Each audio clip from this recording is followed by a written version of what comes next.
Hello, everybody. Hello. Welcome to the final episode of the Wisdom Save podcast for the year of 2020. As always, I am Ken. I'm Hannah. And as we kind of hinted at last week, woof. Yeah, same thing now. Yeah, well, really. Pretty much since I think the plan is for this episode to go up on New Year's Eve. So if you happen to be listening to it at midnight of New Year's Eve or later, then yes, Happy New Year indeed. Mm-hmm. And well, the theme of this episode is of course the divisive, interesting, very eye-opening experience that came with the year 2020. Mm-hmm. I figured in the spirit of New Year's, in the spirit of new beginnings. Sorry, you can hear Peach aggressively drinking water. Yeah, she waits until we are podcasting and then she starts drinking. She was literally doing it and we waited for her to finish. And then we started and now she's drinking again. Yeah, she really needed more water. It's very important. She's going to run down and she'll run in circles. So we'll kind of sit down for a little bit. She'll go get some more water. Yeah, you'll hear it. It's fine. Anyway, so. But anyway, that's what we're saying. So, in the spirit of like the new year and new beginnings and like the concept of like resolutions as a whole, we decided we would do, Hannah and I both, would do a little like 2020 retrospective, 2020 recap, just kind of talk about like in celebration of the new year and the new things that are to come. We're talking about all the old shit that happened this year. Right. Well, we'll talk a little bit about what we hope to see with the new year and what kind of things we want to do and like kind of how we've like our experiences have kind of changed us over the course of this year. Mm-hmm. But this is mostly going to be a like from our perspective, it's like our experiences. I'm talking a little bit about stuff that goes on. I don't know if you had any of this planned out, but I'm going to talk about a lot of the stuff that happened, like major events throughout the year, mostly because as I was going through, it was a lot of me just like reading news articles, being like, "Oh, that was this year." Yeah, mine's like none of that, other than like the pandemic. Right. Well, yeah, the big looming. The big topic for the fucking year. Absolutely. So I guess to start it off, like we all know 2020 has been rancid shit. Oh yeah. Like worst year yet. Like it's been going downhill since 2012, 2016. Right, yeah. Two notoriously bad years. But yeah, wow, this one really took the absolute cake. For a lot of reasons, I feel like. I mean, the pandemic and things related to the pandemic, I think, would be the biggest. Yeah. Because that was what really dominated the whole year. Yeah, absolutely. They were talking about COVID-19 since before 2020. That's why it's COVID-19. Right, because that's when it was 2019. Yeah. But it really just swooped in and took the fucking year by storm after the third month. Mm-hmm. Absolutely. And like the way that people, especially kind of like at least me, like the way that my like routines and like daily activities and the things that I like tend to enjoy doing, like a lot of those things have shifted and adjusted. Oh yeah. In response to the pandemic and really things that like came along with the pandemic. Like we were already in the process, me and you, of moving in together. Kind of, but not really. Yes, but no. Yeah. We weren't in the process until we were literally. What happened was, okay, so that's something I have on my list is that you moved in. Yeah. We'll start with that. We were that was pretty very vaguely talking about how your parents were like, okay, by May you need to be out. Right. And I was like, well, you can come and live with me. Yeah, because spoiler alert, I'm very broke. I work in retail. I don't make a lot of money. Right. And apartments are expensive. And also by you can come and live with me, you can come live with me and my parents. Right. Yeah, it's not. Yeah. um We're both making it by a bit. yeah, By a by little the bit. skin of our teeth. Yeah. By the coattails of my parents. Yes. um, uh but I remember you were like, I don't know. I was thinking of maybe like going and staying with one of my friends or something Yeah. like that, or you weren't sure what you wanted to do, and I was like, Right. okay, well, you can do whatever you want, but you're getting booted in May, True. so you can come live with me, go live with someone else, but like you need a place to be, and if you're coming to live with me, I need like a good few month buffer to like whittle my dad down. Right. Right. That's a very good point. um, and the best part was with COVID swooping in, they were basically like at the beginning of March, they're like, yeah, we're shutting down.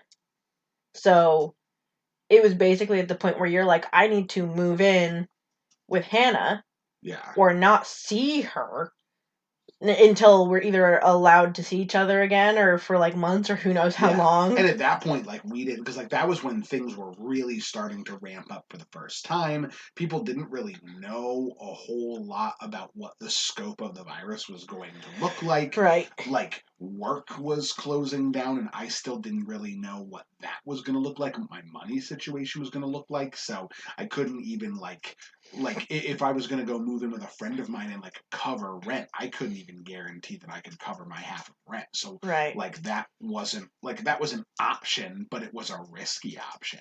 Mm-hmm. Which, I mean, I'm sure this is something that a lot of people, especially people who had to move this year, like, can relate to. It's like you're juggling the balance of like, will I actually be able to, like, will everything be open for long enough for me to like have an income that I can afford a place, or am I just going to be stuck wherever I am for God knows how long? You know, that was especially like in March, pretty much mid March was when Connecticut shut down. Yeah. So And we that only was when it, stayed shut down for like a few weeks, which was not okay. yeah, it was really not enough, as you can clearly see by how bad cases are still. Yeah, but regardless, I was gonna say, like, so you ended up, like, I'm pretty sure it's like the day or two before the quarantine actually, like, took place where everything shut, Right. you moved in.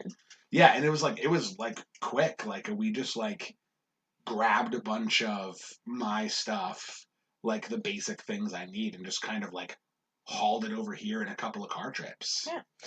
And I was literally like, I'm like, you're gonna end up living with me one way or another. We might have. Right. Well, that was exactly the thing. Is like that was our own point, and like, and there were still ideas of like of me being like, you know, before the pandemic, we were still thinking about like, well, like if we both were like able to save up enough money, which like wasn't super feasible for me, but it was, but like, I was putting money away before. right, yeah, That was something that happened. Was I had like shit, a that was few this year.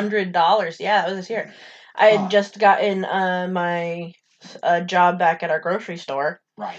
and I was saving up as much money as I could, and I had like a good chunk of change saved away, and then we ended up having to spend it all on either bills, food, Groceries, mostly whatever else, groceries. mostly groceries, but whatever else during the pandemic. So now we're back down to zero.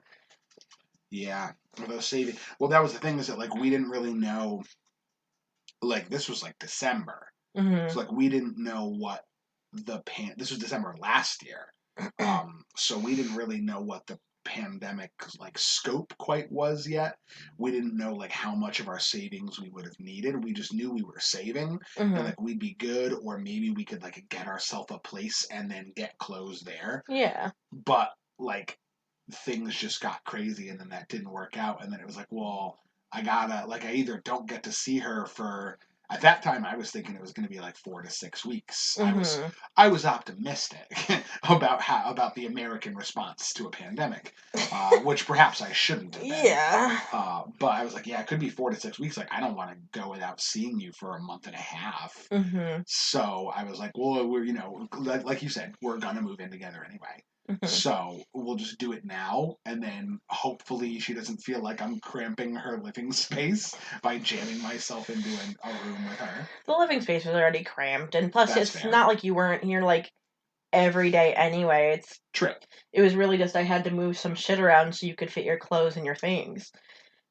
Yeah, and you had to deal with me snoring all the time. I already did. That's true. You already stayed here and slept here, and like the only difference was that every other day you'd be like, "Well, I'm gonna go home," and then you'd Yeah, go home. yeah, and then you'd be like, lame. And I'd be like, "Okay, cool, whatever." Fine, go home. See if I care. And it's like the only difference is now you don't go home. Yeah. It's literally the only Well, difference. I mean, I Well, do. It's just I don't have to move very far. I just kind of I walk in the door. I mean, now you don't go and see your like you go and see your parents, but you don't like Yeah. go to see your parents like every other day. You just Right. stay Yes. here, Yeah. Exactly. and you have your cards in my house and stuff. That's the only difference. I do have a lot of cards here. Well, yeah, now I have cards too, but that's a different thing. That's true. Um, there was something else I was gonna say that about. Well, that was like the beginning of the year. Like, do we Oh, want to walk through like the early parts of the year, or do we want to just kind of talk about like the big highlights and then? well, this is kind of the earliest part of the year. The Oh, first sure. 3 months was just like COVID and um like me bouncing around jobs. Yeah. And like the anxiety around COVID Mm-hmm. too, like that kind of took over the early parts of the year. Like I feel like for me, they kind of are a blur, Mm-hmm. mostly because like it just kind of the days zoomed by while we were just waiting to figure out like what the fuck was gonna happen. Right. I took that leave or whatever of that leave off of work. I just had gotten my job at the grocery store back, Right. and I took that 3 week or 2 week long COVID break you can request, Yeah, to be like, hey, I want to make sure that I'm good. and my bosses hated that shit. Um, Yeah, I noticed. yeah, they're pissed about, but they can't tell you no, because everyone's anxieties were so high. Um, and I was freaking out the first few weeks about it. I was Understandably, yeah. like terrified. Yeah, we didn't know. Um, and so I was like, I have at least one at risk parent. One of Mm-hmm. them's had pneumonia like 12 times. If she gets it, her lungs are just going to fucking collapse. And the other one has been smoking since he was 15 and now he's like almost 60. Yeah. So it's like if he gets it, I'm sure he's not going to recover very well. So I was like, I need to take the time off, and they're not happy about it. And then I came back for like a week or two, and they were already opening back up. Oh, right. That's true. And I wasn't really happy about it. They were like letting us do samples again. They're like trying to get us back out doing other things. And I was like, I can't do this. Too much interaction. Yeah. And so I ended up quitting that job. It was just too much working with the public for me.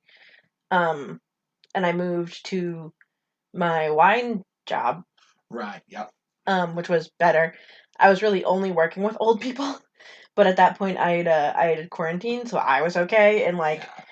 uh, And at that point, like we were like everything was still like very like digital oriented. It's like we had gone back into our weekly D&D campaign, things like that. It was yeah, all over Roll20 online, so we were like everyone was still kind of socially distant from each other, that and was something that I had written down on my list of things. Is that for the first time in the history of our D&D campaign, which was like 5 or 6 years long now, yeah, we had to go digital for a few months. yeah, it was a weird Um, adjustment. but then but also my wine thief job closed. Like the business shut down. Oh, yeah, yeah. That was later in the year. That ended up being like that was November, Yeah, right? this is just my job history over 2020. Yeah, I don't have much, so I'll talk about mine after yours. And it closed down, so then I had a long period of time where I wasn't working again. And then I got the job I have now at the Subway, like maybe a few months back. So my for 2020, my job history has been spotty at best. Yeah, I mean, and I feel like a lot of people can relate to that. Like there are plenty of people whose like their businesses they worked at just closed. I mean, like A for lot of making places have been movies. closing down, Yeah, and it's awful because smaller businesses especially too. you drive down wherever and you're like looking out at businesses and you're like, their lights are off. Are they closed? Are they closing forever? Are they done? Right.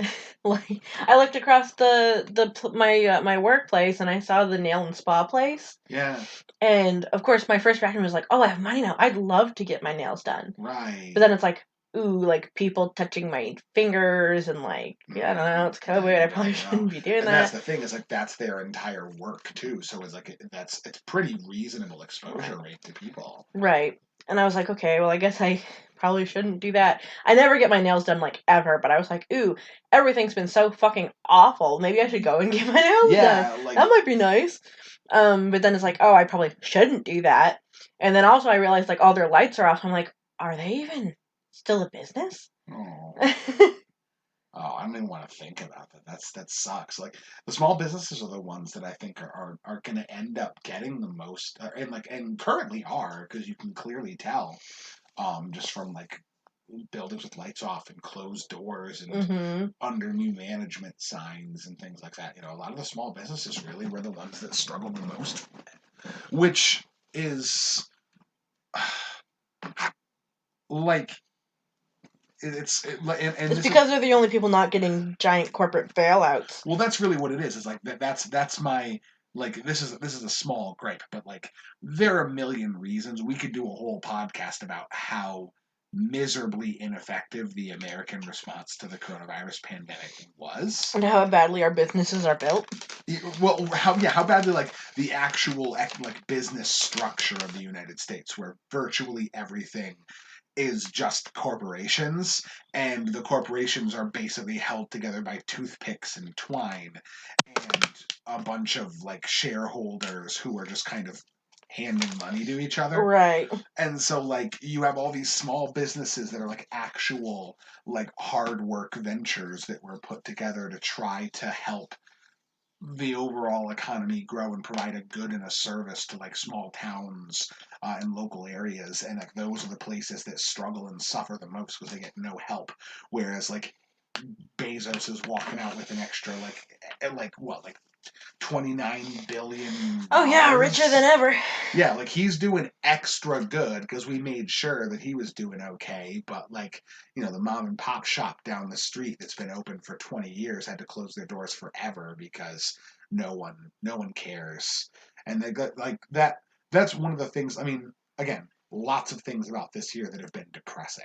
But that's one of the things that I think like generally depresses me the most Mm-hmm. is like knowing that at the end of all of this, the only people that are going to suffer are not the people who did kind of the most to make this pandemic worse than it was. Mm-hmm. Like, it's those big corporations that are just like, we can't afford to lose the profits. Let's just like stay open. Let's just Mm-hmm. like as long as we can. Fucking that news article from back in like March, like early March that we were ranting and raving about with GameStop about how they were like, Oh, oh yeah, if like, police come and try and tell you to shut down, just tell them no and like. yeah, tell them we're actually an essential business. We provide a pandemic service because you know if you come in and you buy a video game, like that's to help you from like spiraling or something when you're, which like sure, fine, but also fuck you. Well, I was gonna say no, not even sure. Fine.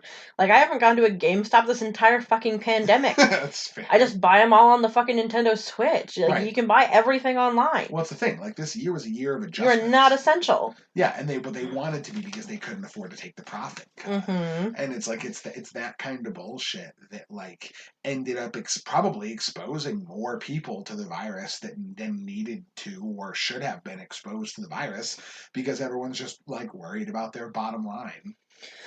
But one thing that the pandemic did make better, oddly enough, Uh, Pokemon Go. you know what? Yeah, I actually had also written that I wanted to. We fell out of Pokemon Go a little bit last year. We didn't play last winter, really.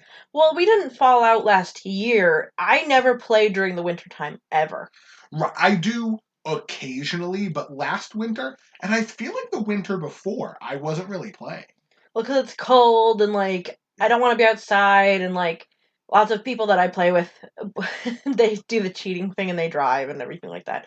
But Yeah, also like right. um for some reason, like, they go out and they do like their winter ride arounds and whatever, but we do them less and stuff. They don't like ask me if I want to go. They just like they do it on their ride home or to work, Yeah, and it's like, so I don't play that much during the winter, and other people, I guess, do. yeah. Well, like I mean, like I would play every once in a while, like in the winter, in the form of like I will drive. Like on my way home from work, I will drive to a location that's a Pokestop, and then I'll just like stop there, open up the game, spin a stop, catch a couple things, go home. Uh huh. Like nothing crazy, but like honestly, to that winter 2019, I don't think I turned the game on. Maybe, but with the pandemic, no one could, like, they didn't expect people to walk around or like get close to each other or anything like that. So they made the game better. They like made it easier to get to Yeah, stops. They made like everything more plentiful. They've been doing lots of quality of life updates. They've right. like made it so that they're like they're basically like permanent buffs now, like on instances or like Oh lucky. yeah, like making the incenses last an hour instead of a half hour. They've had a bunch of different events, and this was the first year we were able to do Go Fest. Oh yeah, that's right. Pokemon Go Fest, which is normally it's held in like I think it's always Chicago. It's Chicago, and I think they have one in LA. They might. That sounds right. They have a few different Go Fests Yeah. around different countries. Yeah, they have one in I think they have one in an area in Japan. It might be Tokyo. They have one in like Germany. I think it's because there's a subsidiary of Niantic. I think they But might also have one in Australia. that sounds I right. might be wrong, but Either that or one of the like Safari Zone events that they do sometime might be in maybe. Australia. But regardless, it's like exclusive to a city Yeah. or a few cities, and you can only go if you either fly out there or you live there Yeah, already. you have to buy a ticket and then you have to fly out there and you meet with other people who are playing the game and it's like this big global community event.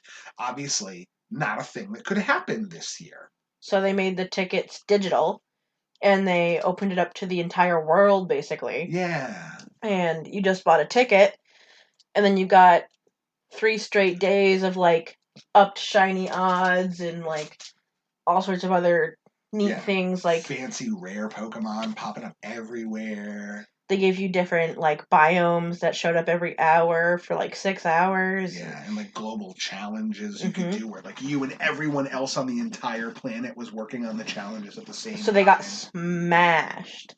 Like the goals, Oh like yeah. obliterated. Yeah, Like we you, crushed them this year. well, because that was one of the things I liked about it. We entered, obviously. We're going around doing it. Yeah, it was so Um, worth it. for sure. I mean, there's like the odds are we might not ever get a chance to do Go Fest again unless they choose to keep it this way, which would be amazing. If they make twice as much money on it, they probably will. Oh yeah, Um, but they had like this confetti falling from the sky, depending on what biome you were in, like friendship, fire, water, or grass. right. Um, and sometimes you'd only see the specific, because as soon as you hit the goal for that biome, it would change it to rainbow confetti. Right. And so like I would be looking at like the water type confetti, which looked like a bunch of like rain and drops of water and Yeah. stuff, and it was cute. And I'd look at it for 2 minutes, and then it'd be rainbow confetti. And I was like, I was just staring at rainbow confetti for the last hour. I want to see the special type of confetti.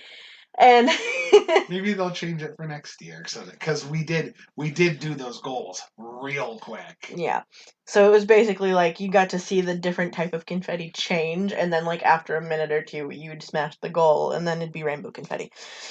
But it was definitely worth doing. Yeah. I remember the beginning of the day, it was a little bit miserable just because so many people were on it. They had to do a makeup day. Yeah, for like two of the biomes, which you got to do. I was at work, which was awful. So many people were on it and trying to do it at once that it was like crashing the game. Yeah. And it was so hot that on top of the game going slowly, our phones like weren't handling it because it was in the middle of the summer. Right. Um, so we were like sitting there with our phones in front of the AC, like trying to make them work, and like it got better though. That was a whole day. We were out and about for hours. We were out for like almost a full 6 hours. Yeah. The only time we went back home, except I remember I didn't remember this. The last day of GoFest, I was really, really sick. Oh yeah, that was when you first started feeling like crap. Yeah, I had like a really big kidney stone forming that we didn't really know about. Uh-huh. That was something that happened this year. I got to go to the hospital for a really big kidney stone that was blocking my kidneys. Yeah, you got to go to the ER 5 times. And stay in the hospital twice. Yep. Or maybe 3 times. It was 3 times. I stayed there I twice. definitely picked you up from the hospital 3 times, but I Mhm. don't think you stayed over there the third time. I didn't stay there the first time. I stayed over Oh, there 2 okay. other times. Okay. But this was when my kidney. I think this is when it was just starting to block my kidneys, and I was just starting to feel like garbage. Yeah. Which, like, Um, that was at the end of summer, so, like, honestly, that was bothering you for a long time. Because we yeah, didn't get that kidney stone, like, actually surgically removed until fucking November. yeah. So it was like July, August, September, October, November. Jeez. It Um, really was that bad. well, because Like, it I mean, was. obviously it was bad. Like, I was there with you the whole time and, like, Hmm. was taking you to the hospital at 4 a.m. several times. Well, I think that's the thing too, is that when I was going between jobs, I was jobless for a really long time. And so I spent a lot of my time, and because I can't like go out and hang out with friends or run Right. around and do whatever, so I spent a lot of my time like laying around in the house. Yeah. And Same. when it was started to be an issue, like if I was walking, because my kidney stones are like if I start walking around, they hurt. Um, Especially the ones I have Because for long periods of time. it moves it. Well, because the gravity pulls it down towards where it's supposed to be exiting my body. But if it's too large, then It will just clog my shit up, yeah, and then and like cause if all sorts of damage. yeah, and Yeah. it doesn't feel good. Um, Awful. so if I lay down, it like goes to like wherever else it's not blocking things up, and it like isn't moving around with me. So if I'm running around my house and I start to feel like shit, I just lay down and I'm cool. Um, we ran around 2 days at GoFest, and then I started to feel like trash. Yeah. And so I was basically comatose for like an entire day. You did the third day of GoFest for me. Yeah, I grabbed your phone and went out and did a bunch of raids and shit. Yeah, he had to like do the whole third event, which was like fighting a bunch of like Team Rocket grunts and We like did a bunch of rocket grunts. There were a bunch of legendary raids that we had to remote into, which that's another thing that we hmm can touch on.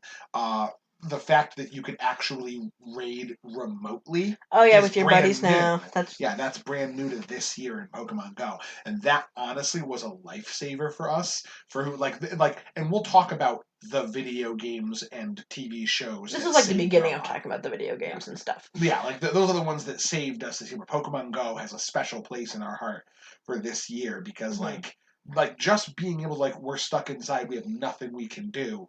Oh, but they gave us a bunch of free remote raid passes, And like and a bunch there's of different events to do and yeah, and there's stuff. something at the church, or like we can like Oh get yeah, we can just get Pokemon raids done from incenses home. last 6 hours. We're sitting at home all day, just like being able to play and like helping pass the time and hmm keep us focused. It wasn't like terrible for me because I was back at work rather quickly. hmm But for you, like during those awkward periods where you were in between jobs and like trying to figure out when things were going to start or when you were going to be able to actually go in, hmm um, probably a huge deal for you. Yeah, it was good. Otherwise, you'd be just sitting there. Um, but what I was saying a minute ago. Oh yeah, no. But you had to do that whole last event for me. Yes, yep, sure did. Um, Which was fine. yeah, No big deal. he did a bunch of raids for me. He caught like my legendaries and all that other Just double garbage. fisted phones. It's whatever. And then we just went on and off me feeling like shit for a few months. Mm-hmm. Until and this one was pretty recent where I ended up being in so much pain that I was vomiting and I was like, okay, no. Like it was when I got my job. It was because I got my Yeah, 'cause you had job. literally just I gotten your finally job started my back. job at the wine place, and I was sitting up straight and like lugging wine around. And I think my body had just had enough. It was Mm-hmm. my very first day. I came home and I was working on shirts and stuff, like designs and putting them up on a Teespring. Yeah. And I just started like vomiting everywhere and like I went to the ER and I'm pretty sure that's when they told me it was a kidney stone. They gave me one oxycodone to hold me over. And they're like, Yeah. if you still feel like shit, then go to the doctor. And I was like, okay. Why did I come here? Yeah, I don't know. And because I remember going in there by myself, that's a new thing. Whenever I had to go into the doctor's, I pretty much had to go alone. Oh, yep. I usually have someone that goes with me. Yeah, and I brought her there, but like The first one that I did, you weren't here. Mom had to drive me. Oh, that was right. And she was I at being work? maybe. I think I was. But she was being a giant asshole about it. I hate it whenever I'm in that much pain that I'm throwing up and I like beg her to take me to the ER and she tries to tell me that she needs $5 for gas. Oh yeah, right. I remember this whole debacle now. Yeah. And then I was throwing up like, and she listened to me throw up for like an hour. So she was eventually like, whatever, I'm not gonna try and suck money out of her anymore. And so she drives me to the ER with a bag that I'd been barfing in. It was basically like, I'm just gonna throw you out the door because I can't go in. And we also realized later on that is false. You can bring one person as long as they don't have a fever. Right, and that they're like part of your immediate household, which she would count. And then it's just once they go in with you, they can't leave. Yeah. And because if they do leave, then they can't go back in. Right. But so I laid in the bed. They gave me a bucket. That was the funniest thing too, is because they made me wait for a really long time. Right. Because they're like, oh, she's just throwing up or something. We're just gonna like have her wait. And then I was like, I don't know, for people that haven't heard me vomit, and sorry I'm talking about it so much. But for anyone that hasn't heard me, I sound like people are like punching me in the gut as hard as they can. Oh yeah, she goes in. Like this is not like I sound like the Exorcist. Yeah. Like being like squeezed around their stomach. Yeah, the demon is currently being purged from you. But I did that so many times, like, and so loud that I was scaring the other child. That I think he had like a poison ivy or something. Oh no. But I was didn't know that. Yeah, I was scaring him, and so they just shooed me in front of everybody. They were like, "Just get her out of here," and they gave me Dilaudid or something. Yeah, what they usually give, I think. But they gave me whatever, and as soon as I wasn't in intense pain anymore, I passed out. And I passed out in the ER for 2 hours. Yeah. And when I woke up, they were like, your dad's calling. He wanted to know if you were, like, getting out soon or, like, what's happening, so he wanted to know how you feel. And I was like, I feel okay. Like, I don't feel good. Yeah, like, I feel like I just experienced death and have come out the other side somehow. And so then they sent me home with the one thing and nausea medication, and they were like, if you feel like shit, come back. And I was like, okay. Cool. And then the very same night, we ended up going back. Oh yeah, that was the night, right? Because I took you that like morning, like 4 in the morning. Yeah, because I went home, went to sleep, woke up in pain, vomiting more, had to go back. And that's when they ambulanced me over to the hospital. Yeah. And then I stayed there for, God, like a day or two. Yeah, you were there for almost 2 days. And that was the thing, is that's what really took so long about it, is they were like, yeah, your kidneys are being blocked by a stone that we definitely can't pass and we have to smash one way or the other. We're just going to put a stent in. Oh, this whole saga. To drain your kidney stones. Right. Or to drain your kidneys, because what's really hurting you isn't the stone, which it is, because if anyone doesn't know what a kidney stone is, it's just a barbed little calcium piece of shit. Yeah. So yes, it is what's hurting me. It's like a caltrop on the inside. Yes, basically. Yeah. A little hooked caltrop. Yep. Fuck that. But they were like, it's what's really hurting you and making you throw up is the fact that your kidneys are like backed up. So we're gonna put a stent in there to make it so your kidneys aren't backed up, and then we're gonna wait for some reason. Yeah, well, also they gave you some like liquid like Oh, they wanted to see compound. if they could dissolve it. Yeah, because like they said your stone was like vaguely acidic, so they gave you this like weird like liquidy basic Basic thing. compound that you had to drink diluted in water so that they could maybe dissolve it, and you just basically stayed in pain for several weeks, Oh and then yeah, months. At yeah. least one or two. Well, several weeks until the next time we went in, and then they were like, "Oh, well, it shrank a Uh, tiny bit," and it's like, yeah. bro, that is not Yeah, I stayed alcohol. at the hospital for a few weeks.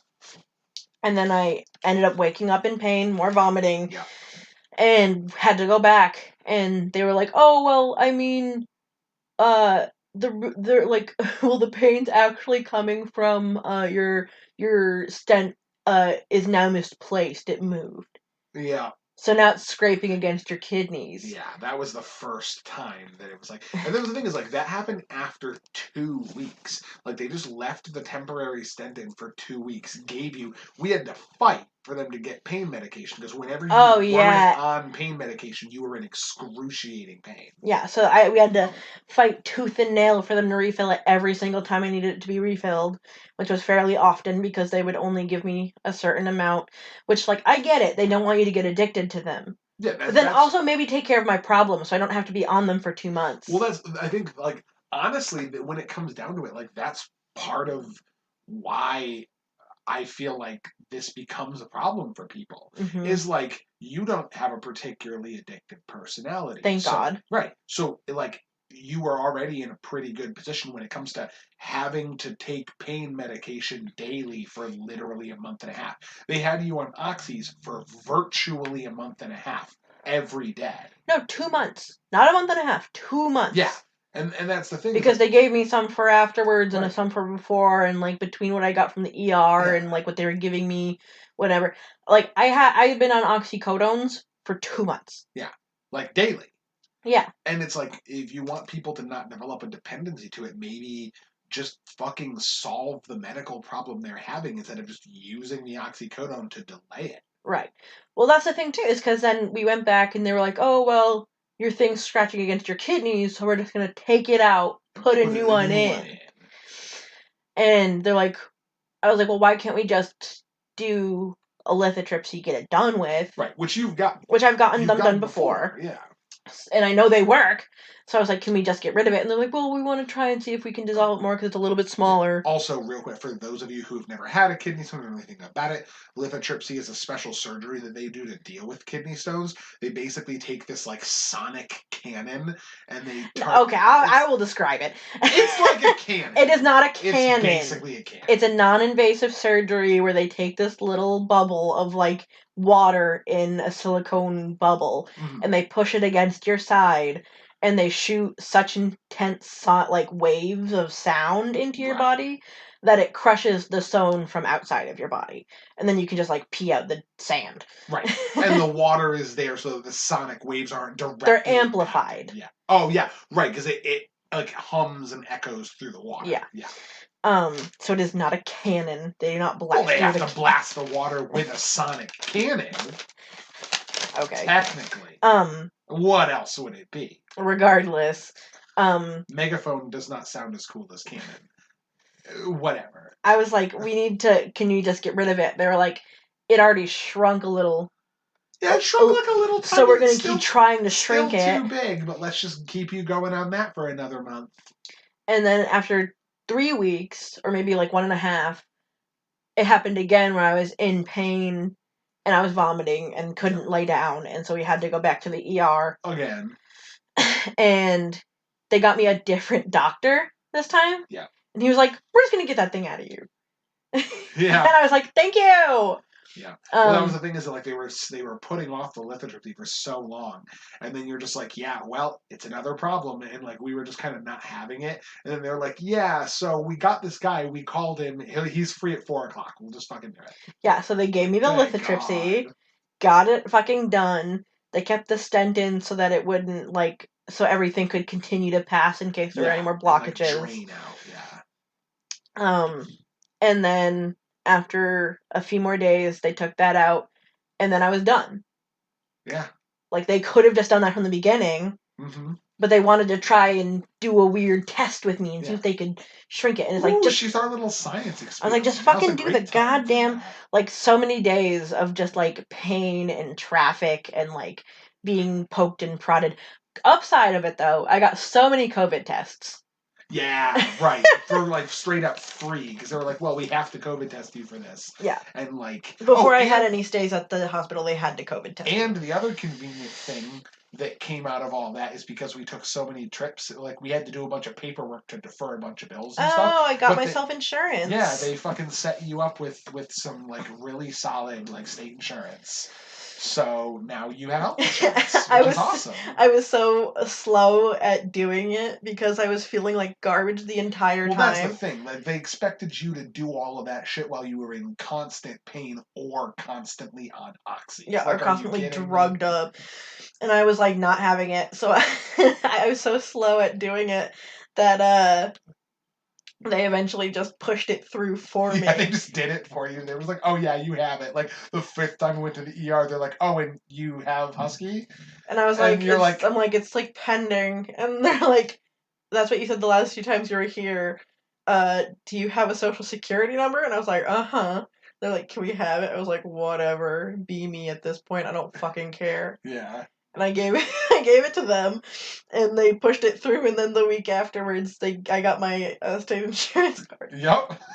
Oh no, that was we went. That's how we figured out we got insurance. We made another trip to the ER. Yeah, this is like the And the they're fifth like, time. so do you have husky? And I was like, I don't think so. And they were like, it says here you do have state insurance. And I was like, I do? And they were like, uh-huh. And I was like, ooh, cool. And that shit was free.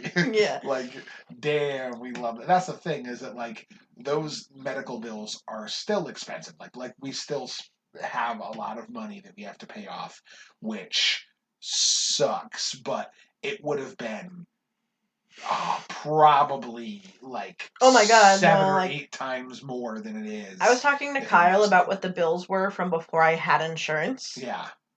Um uh when I had half of my bills, Yeah. $5,000. Right. For half of them. That wasn't including the ambulance ride or like Yeah. the other half of my hospital bills. And that those were was just the ones before the insurance. that was just the ones from before the insurance. Yeah. And it was like maybe one or two of my like 10 trips. It was nuts. Yeah, that was and will continue to be wild, but we got through the other side of it at least. Yeah. Yeah, we ended up okay at the end of the year. Yeah. I was going you were going a little crazy from being in constant agony and not having anything solved. I was going a little crazy from like constantly trying to find a way to help you and not being able to because I cannot surgically remove the rock from your body. Right. So you just had to kind of be miserable, and I had to just kind of sit there and be like, okay. All right. Yeah. I feel like that's a theme though for this year is just things being wrong with me that are not fixable. Yeah. Yeah, that definitely was. We sure did a lot of coping with it, though. Yeah. What's something good since you've talked about so many bad things? We have talked about a lot of negative things that happened. You know what was a really good thing that happened this year? Let's talk about the cute pink elephant in the room. Cute pink elephant in the room. It'll make sense when I explain it. Kirby? No, not Kirby. Close. When lockdown first happened, we were really, really lucky because it was like right in the middle of March or like near the end of March.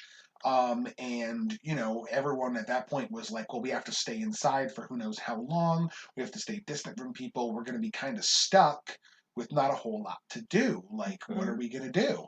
And then, of course, 2 days after our lockdown officially started, was the release date of Animal Crossing. I have that on my list too. Is how much Animal Crossing we played? Yeah, Animal Crossing New Horizons for the Nintendo Switch was. Which actually was my first Animal Crossing game. Right, that's right. And I loved that game. You played a lot of like Harvest Moon, Story of Seasons before, yeah, and Stardew Valley. Mm-hmm. Yeah, but it was your first ever Animal Crossing game. Yeah, it was my third. Well, because that's the thing I would always say in the beginning is when I got my DS and stuff. Yeah. When we grew up, my mom was basically like, "I'll buy you either Harvest Moon or I'll buy you Animal Crossing, but I can't buy you both." Right. And I picked Harvest Moon. Right. And so Because those are the games you knew. I didn't know those games very well. Oh, this was before. Oh, okay. This was like the I see. first game I was going to play. It was going to be Harvest Moon. Or it was DS Wild World? No, it was just like the DS. It was like the most basic. It was like a remake of like the most basic Harvest Moon. Well, no, but I mean that was probably Animal Crossing Wild World. It was just Harvest Moon, period. But the other game was Animal Crossing Wild World? Oh, I don't fucking know. I didn't have it. I don't know. I didn't have it. I know. I was talking about Animal Crossing, but yeah, I don't know anything about Harvest Moon, so I don't know which one it was. It was just Harvest Moon. Oh, okay. And then Animal Like the Crossing, OG. whatever the fuck, I don't know. Sure. You were on a train. My friend had both, and so she let me try both. And I had already played Harvest Moon, like the black and white one, where you could only be on your farm unless you got like extensions or something for it. Oh, wow, okay. Back from like the Game Boy or something like that. Yeah. And so I had my mom give me Harvest Moon because I liked Harvest Moon more. You could farm and stuff, and yeah. I didn't care about having friends. I was like, I want to woo hot ladies and you know, have animals. Classic Harvest Moon. Yeah, you got to raise your romance level with dudes or girls if you want. Well, that's the thing too. Is the first one they came out with, you could only be a boy, right? And you had to woo pretty ladies, right? And so I was like, okay, well, I'll woo because pretty. Nintendo wasn't gay enough yet. Yeah, so I was, or even heterosexual, just man. Yeah, that's true. And so I was just like, I spent my entire Harvest Moon time like raising animals and harvesting crops and giving perfume and shiny rocks to this blonde lady who lived in a bar. Sounds like your type. Yeah. Honestly, I probably would have tried to woo this other lady. She had like short purpley pink hair and she was like a tough girl who like didn't want anything to do with you until you like were nice to her, and then she would like be with you, but also like your rival because you had rivals. Okay. That if you didn't woo the ladies, they would be with other dudes. Oh, I see. So you were like competing with the other like NPC villagers. Yeah, I would have for love. Yeah, like I probably would have gone for her instead, but if you don't marry her, she ends up with like this hippy dippy dude, and I liked him, and I was like, he deserves to be happy. Yeah. So I went with the blonde lady because she was the easiest, and also she was the easiest to woo because I was like, I know where to find shiny rocks, and she likes shiny rocks. Yeah. And also, she likes shiny rocks and drinking. That's my kind of woman. And yeah, and also if you didn't woo her, then she ended up with this like really old dude like with a mustache, and I was like, girl, you don't deserve that. Yeah, it's like, no, this guy's a weirdo. Like, I don't know about this. I don't know about this porno stash dude. Yeah, like, with the like huge honking nose. Like, come over to my house. Yeah, like, bro, I don't know. I got video games and corn. Yeah, I got video games and I got corn on the cob and a cow named Poop. Wait, for real though? A cow named Poop? Could you name the cows? Yeah, you could name the cows and chickens and everything. That's really funny. Yeah. So I mean, like, and I've seen you play a little bit of Harvest Moon. It's basically just Animal Crossing Waifu Simulator. Yeah, it's basically just Animal Crossing if you can farm, own animals. The villagers are actually just people that live in a village that you can't choose who you do or don't have, and you get to marry somebody. Right. Which one do you think you enjoy more? This being your first Animal Crossing game, of course. That's hard because I do like both. Yeah. I played like 500 or 600 hours of fucking Animal Crossing. You played a lot of Animal Crossing. But this year especially. I feel like I like Harvest Moon more. Yeah, that's fair.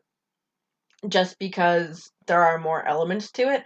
Like, as much as I love Animal Crossing, and I might like it more if they actually released the whole game at once. Right. it got really old because there's like nothing else to do. Yeah, and that's kind of my feeling about Animal Crossing as a series in general. I've played a number of games in the series and genuinely enjoyed them.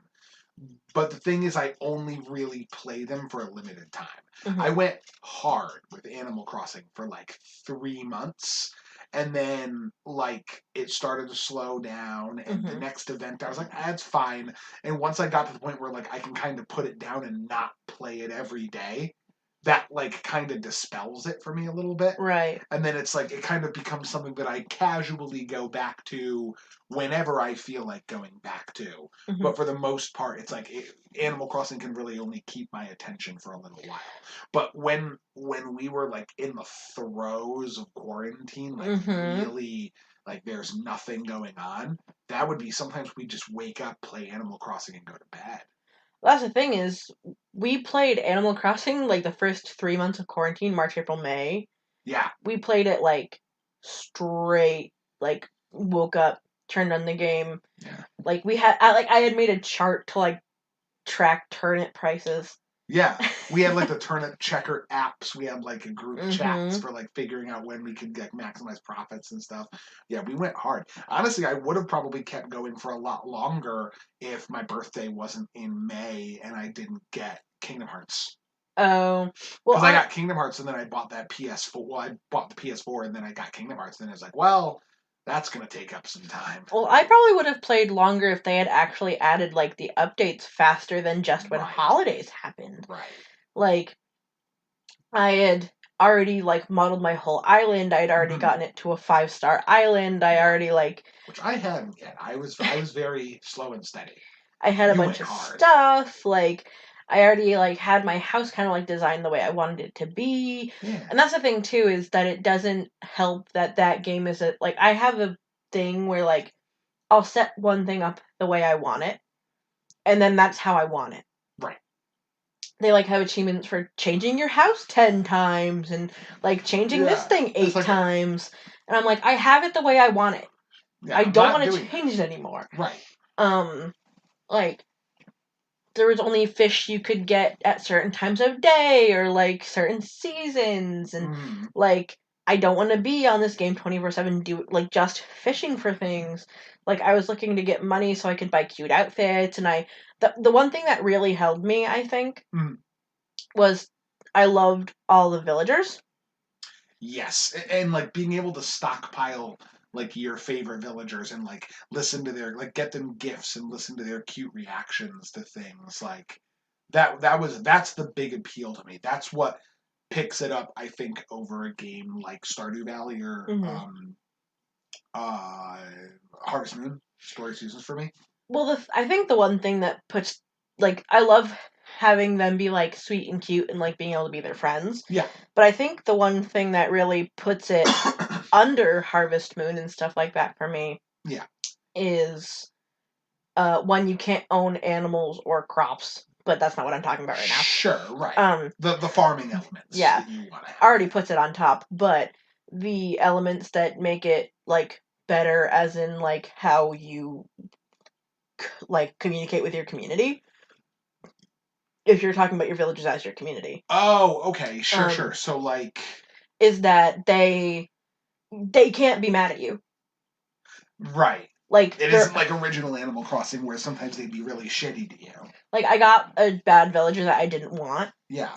Um, Pudge, I hated him, Oh, yeah. And Graham, too. and Graham, and I'd hit them with nets, and I would like go into their house purposely to leave their house and like not say hi. Right. Like I was like trying to I would send them garbage in the mail. Like I was an asshole. Like so much so that I remember you getting angry with me because I was being so mean to them.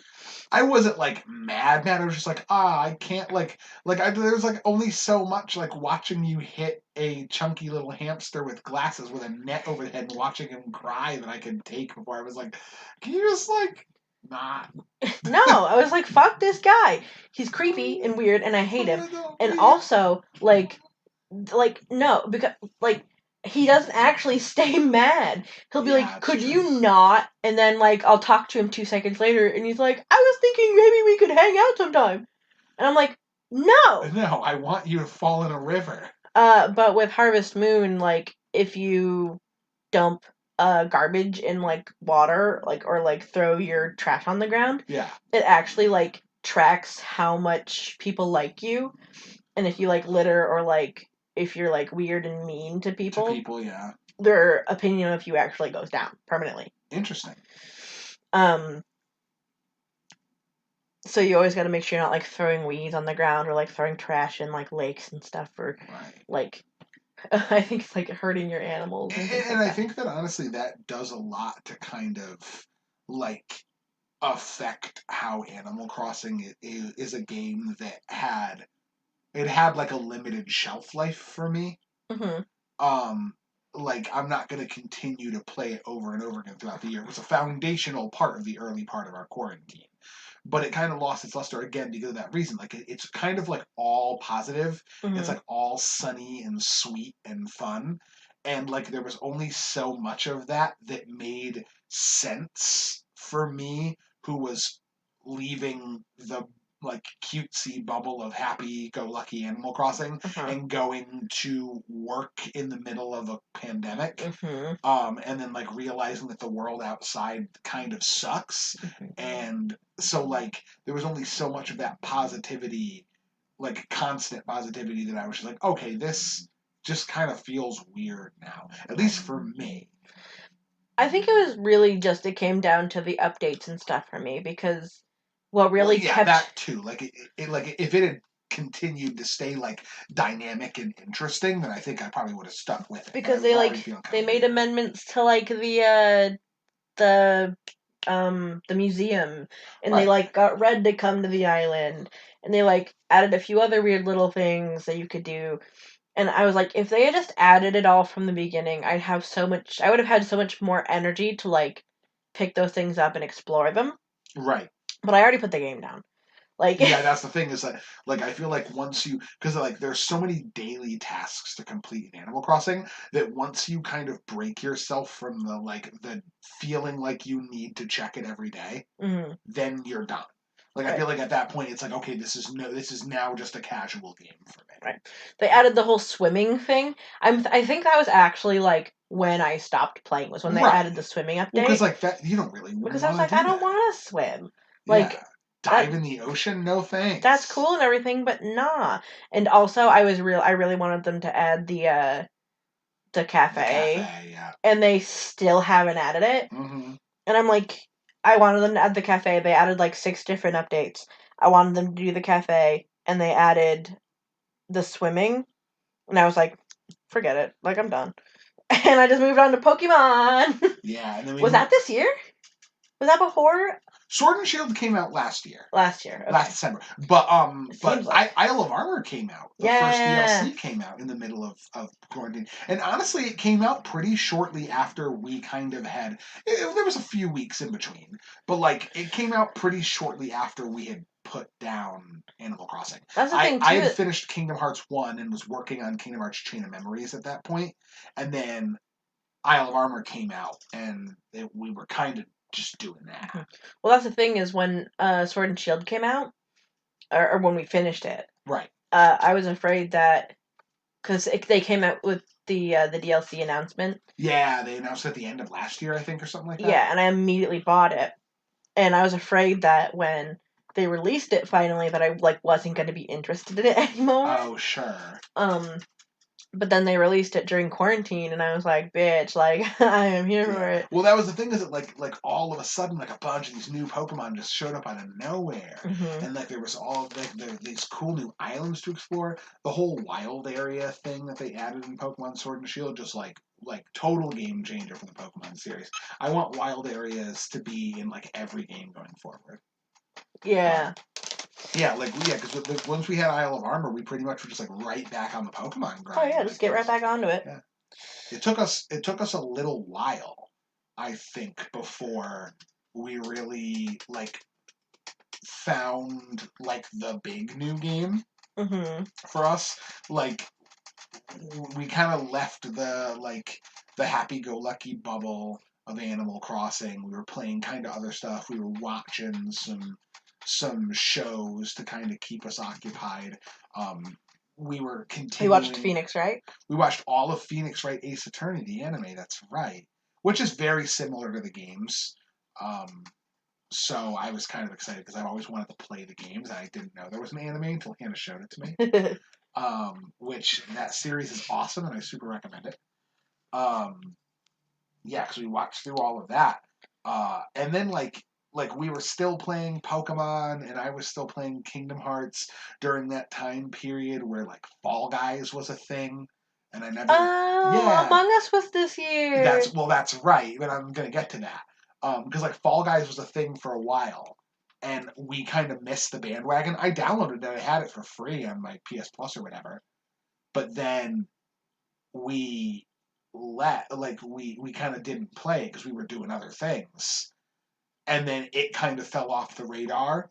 And Among Us picked up. Mm-hmm. When did we like first? Well, see, the thing is Among Us was kind of like a meme for a while, and I'm pretty sure I picked up on it first just because That I sounds right. run in those YouTube circles. Right. Well, because there was a lot of YouTubers were doing it. You watch like categorically more YouTube than I do. So I'd seen people like talking about it, and I saw a lot of things on TikTok about it. Right. And I'd seen a lot of things on Twitter about it, and so like I knew that these little like bouncy potatoes were like a thing, but I didn't know what they were from at all. Right. And eventually I saw I'm pretty sure it was like Ethan, Crank Gameplays, Yeah. and like PewDiePie and Jacksepticeye and a bunch of people playing this game. And I was like they were kind of the OG. I was like, okay, I have to watch these guys play it because I have no idea what the fuck is happening. Yeah.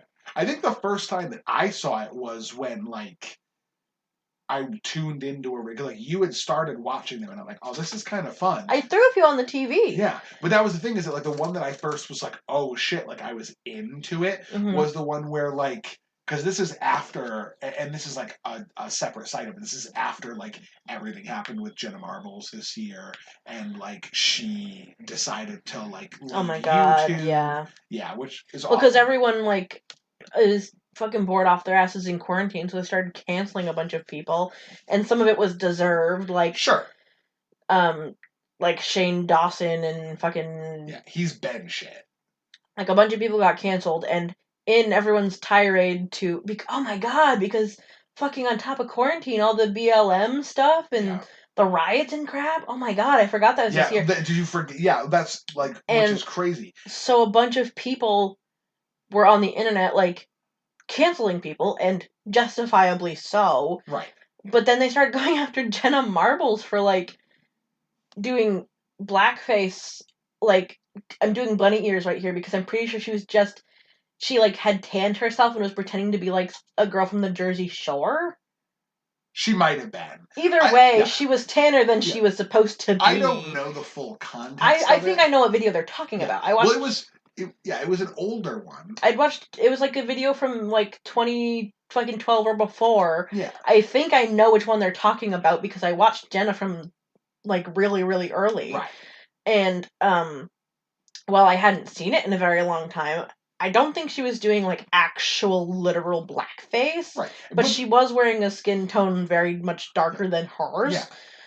And the thing is, like, she kind of acknowledged that too, and everything. Like, she was like her whole point wasn't to be I'm sorry, or I feel like I'm getting attacked by this. She she's saying if that's how it's perceived, then like obviously it didn't matter what I did, or like what like I feel about it. If people are saying that this is what it's making them feel, then it's my fault, and I'm sorry. Yeah. Because Jenna's a good fucking person. Right. And I'm like, and it pushed her over the edge. She's not on YouTube anymore. Yeah. And I was like, you fucking pieces of trash. Like, literally, like, I get it, I guess. Even though I really don't. Like, I get it. But she's like one of the only good people on this entire fucking platform. And of all the years to fucking social justice it up so hard that you actually hurt people that aren't problematic. Like, Jesus fucking Christ, you had to do it this year to Jenna Marbles. I feel like there's a lot more nuance to the whole situation that Eh. I think that in a lot of ways, and I don't know because I'm not Jenna, but I feel like there was kind of a point where Jenna realized like she had to eventually leave the internet. Like I don't think she No, no, she I don't think she wanted to do she that never said she was forever. going to leave the internet. That wasn't. She said she wanted to like take more breaks, and she said Yeah. that. And the only reason that she had that on the table in the first place was because people were becoming so like intense, like Sure. people like were always so like nitpicky and like yelling at her. Like she uploaded a video of trying to put her dogs in like these pet safe Yeah, harnesses, yeah. and people were attacking her over it. And she's like, if you're she I think she took that video down where she's like, if you guys are Yeah. gonna be that upset about me literally putting my dogs in a pet safe harness that's designed for them for like 2 seconds, like I don't want to like show you my dogs being uncomfortable. They weren't in any danger. I wasn't Right. harassing them, but also like They weren't I'll comfortable, yeah, yeah. like I'll take it down. I didn't leave them in there. I like, but like it's because people are berating her is the reason she left the internet. She didn't want to just leave the internet, and Yeah. But like it wasn't on her mind to just leave the internet. She's sure. said things before about maybe leaving, but like I'm pretty sure she liked doing it until people decided to be fucking batshit crazy. Sure. Yeah, I mean, and the thing is, like, I don't know, like, I'm not her, so I don't know what her plan of action was, but like, I, I don't know. It seemed to me like there was a lot of like her own thought process that went into that. I don't think it was like 100% like in response to this happening, I am now leaving, and like otherwise I That's would why I not said have it done pushed it. her over the edge. It was a buildup of stuff. Sure, sure. Like I'm pretty sure it was just an accumulation of people being shitty to her for so long that she had to leave. Like Which, yeah, it could very well be. I'm pretty sure that was definitely at least a main factor. And the thing is, like, we don't really know 100% Well, because from she what I never. know, Yeah, well, that's the thing. Like, we can speculate, but she never gave like a. Well, she gave like a general reason, like like this is the point where I am now leaving, but she never gave like a specific like here are like the reasons that led up to my well, decision. no, but She I've kind of I've just. watched her podcast and stuff, and she's talked about these things before. She's still doing her podcast. No, but old podcasts, like that's why I'm saying it's Oh, an okay, okay, okay. accumulation because I watched her podcasts and she's actually commented on people acting so crazy that one day she might leave the internet. And it's because people are acting fucking insane. Sure. But regardless, Right. Anyway, what were we talking about? I don't know. Oh, it was about we were talking about Among Us. Oh, Among Us came out. Yeah. Well, because and this is how I got onto that because like we had both spent a lot of time this year watching a lot of Jenna and Julian's content, Yeah. and like after she had left, and we weren't really see like I knew Julian still streamed, but he Mhm. mostly Twitch streamed. So like I never really saw his videos pop up on like my YouTube feed or anything like that. Mhm. And so all of a sudden, like this game had been kind of getting hyped up. I'd seen it a little bit on TikTok. You were watching some videos about it and stuff. So I was kind of just experiencing it secondhand. And then all of a sudden, Ethan from Crank Gameplays, who's also half of Unis Honest, which also happened this fucking Oh year. yeah, that was this year, huh? Yeah. It ended last month, but it's like still the just like the year long impact of that. Um, but yeah, like we followed him pretty extensively and have been watching him and Markiplier for like the entire year. And he just like randomly shows up in this game. And he's like, "Oh yeah, I'm playing this game. Watch my stream. It's cool." And fucking Julian's just there, like Oh, he's that just in it. And I was like, yeah, "Hello." it was Ethan and like Julian and that And like that's why Jacksepticeye. Jack and that's why like Corpse is big now and Yeah, yeah. there's like Because a Corpse bunch of Husband popped up in that yeah, there's a one. bunch of different Got kind YouTubers of big on like they got TikTok. Mark in it. They got Yeah, like all these different YouTubers that are all like collabing with the game now right. that you never would have seen before.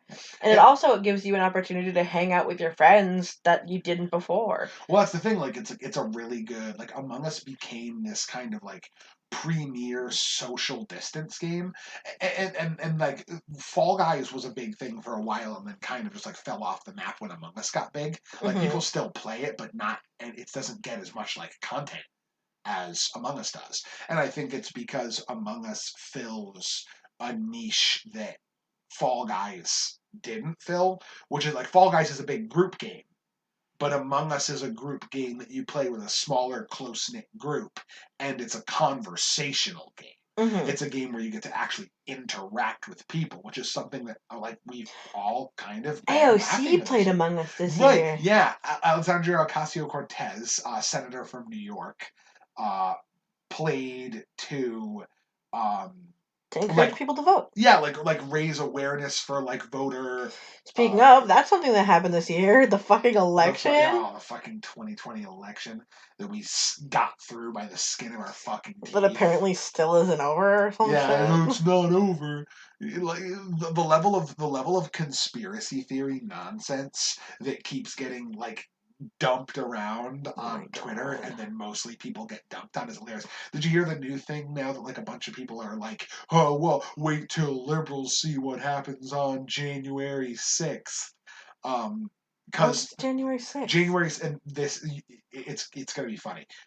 January 6th is the official date where, as per like the regulation and rule of how an electoral process works with the electoral college, all the Mm-hmm. electoral votes have been counted, and the final count, I believe, the numbers may not be exact, but I believe it's 306 Biden, 227 or 272 uh, Trump. Trump. Yeah, two. It's whatever number he got. It was two something. Biden got Yes, 306. Biden more, Trump less. Right. Whatever. Yeah, that's how that happened.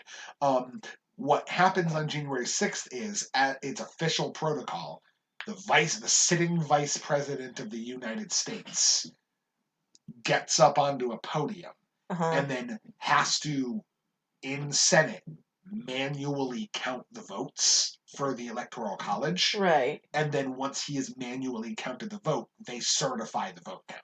Okay. That's just always been the vice president's responsibility. Okay. So, for some reason, Trump supporters have it in their head that this is perfect because now on January 6th, Pence is just going to throw out the votes that count for Biden and Trump's going to win. But they don't realize that his job is literally to just count votes. Uh huh. He does not have a say in it. It's all for show. He just goes and counts votes. But still you're seeing people all over Twitter that are just like, oh well, they'll know what's coming to them when Pence comes in and he throws out all the illegitimate electoral votes and then only the real ones stay. And Oh it's my like god. he ain't throwing shit out. He's literally counting. This man gets up in a cape, puts his best fucking Count Von Count Sesame Street impression on, and just puts numbers in piles. Like he's that's all he's doing. But they're all like up in arms, like, yeah, January 6th, it's still our chance. Like we got it. We're Oh my gonna. god. It's like maybe if you fucking read a book once ever in your life, Jesus we wouldn't have this Christ. problem. But alas, here we are, still hanging on to. Like I've never like I'm so glad that 2020 is also the last year that we have to deal with Donald Trump as a president, because his supporters, just like the sheer level of like how desperately they try to they will take any opportunity to just like, man, I really just need to be racist right now, like I can't help it, like I will, like anything that we can do, any like Well, now they got a structure. taste of it, so they can't stop. Well, yeah, They that's used what to it is. just be closeted up. It's like an addiction. It's like they're jonesing for more racism. They just like can't fathom the idea that people are like sick and tired. Like the thing is, like, you, aside from the fact that like these last anyone who seems to think that these last 4 years of like presidential and governmental behavior is anything short of normal to any rational person, like all that aside, like I don't like I don't I'm not gonna call myself a Joe Biden fan. I don't particularly like the guy's politics. He's kind of just a low fat Republican. But like it sure will feel nice at the very least to not like open up news articles every single morning and be filled with existential dread because our president said something that potentially risks thousands of human lives. I'm just really excited to finally have a president that can make a cohesive sentence. Right. Well, that's really at the very least we can interface with Joe Biden on a somewhat rational level. Like, do I think that he's gonna be on do I think he's going to have his finger on the pulse of the issues that are surrounding millennial and Gen Z people who are struggling right now in America? No, I think he's wildly out of touch. But, like, at the very least, he will listen to his advisors if his advisors happen to be competent. At least I don't have to hear any more about how China's the fucking worst. Yeah. Oh, speaking of which, that like segues into a weird thing. God. Remember the whole TikTok ban was supposed to be this year Yeah. too? Remember all that shit? Uh-huh. That How TikTok was gonna get banned and then like not and then banned seven and then not and then times. banned and then not and then banned and then not. And how it pretty much all stemmed from the fact that a bunch of like 18-year-old kids on TikTok Reserved the tickets for Trump's rallies and then yeah, didn't go. and he got so mad about it Mm-hmm. because Yeah, that was all this year. less than 1/25 of the people he expected to show up did, and he got made fun of Mm-hmm. by Gen Z kids on the internet, which like Gen Z will inherit the earth. I love those fucking kids. I love those kids so much. As a millennial, we really want to do the best we can for the world, but we're all fucking tired. Like we're all Well, that's the burnt thing out. too. Is like We're weathered at this point. I love Gen Z for their determination and energy, Yeah, but also the like burn it all down attitude. they also shit on millennials hard, and I'm like, guys, come on, like They really do. There are some like we're here situations. for you. Could you not? There are some situations where I feel like it's deserved, Well, but like some I sometimes I'm just like, suppose, but oh man, that kind of hurt. well, it's literally like being a millennial is like having parents and grandparents who hate your guts. And Yeah. then you finally have children and you're like, I love you so much. And they're like, eat a dick, mom! And you're like, but Fuck. Like this is not what I wanted. why? Come on. Like, I'm here to help you. And they're just like, and Ugh. you're like, okay, all right, whatever. Just save the world and we'll call it even. Do you want to? I have a fun little list. This is sort of a segue.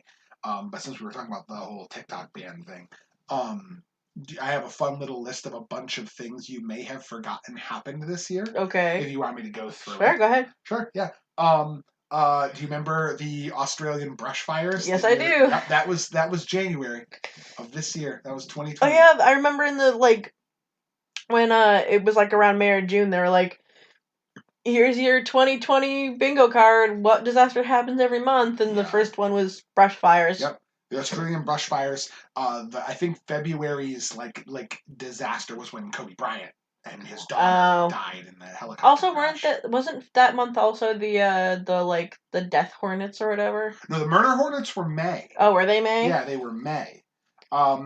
If I remember correctly, the lockdown happened in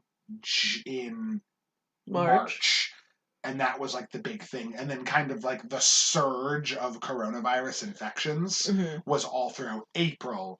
And like also a little bit, do you remember that like 2 or 3 week period in April when everyone was unsure whether or not North Korean dictator Kim Jong-un died? Oh, was dead or not? Yeah, like everyone was like, I'm pretty sure he's dead, and there were a lot of rumors that he was dead, and no one had seen him for weeks. And then everyone wanted his sister to step on them.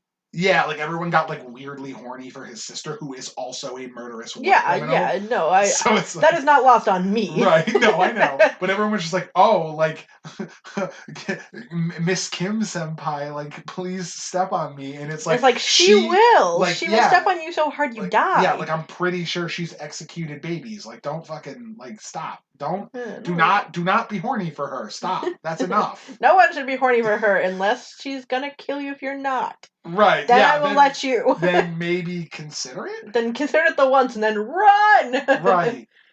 but oh my god, that was that. But that was all in April. And then the Mm-hmm. murder hornets were in May. Okay. So like everyone was like, oh well, That was April. so blown out of proportion, though. I feel like at that point people were just kind of like looking for something to go wrong because everything had gone wrong by that Mm-hmm. point. So as soon as someone wrote an article, they're like, yeah, like there are these big hornets that like hurt a lot and they could kill you, and No, there everyone was was like, one. fuck. No, they actually exist, and they're from Japan or China or Right. something. And I think it they was found. Japan.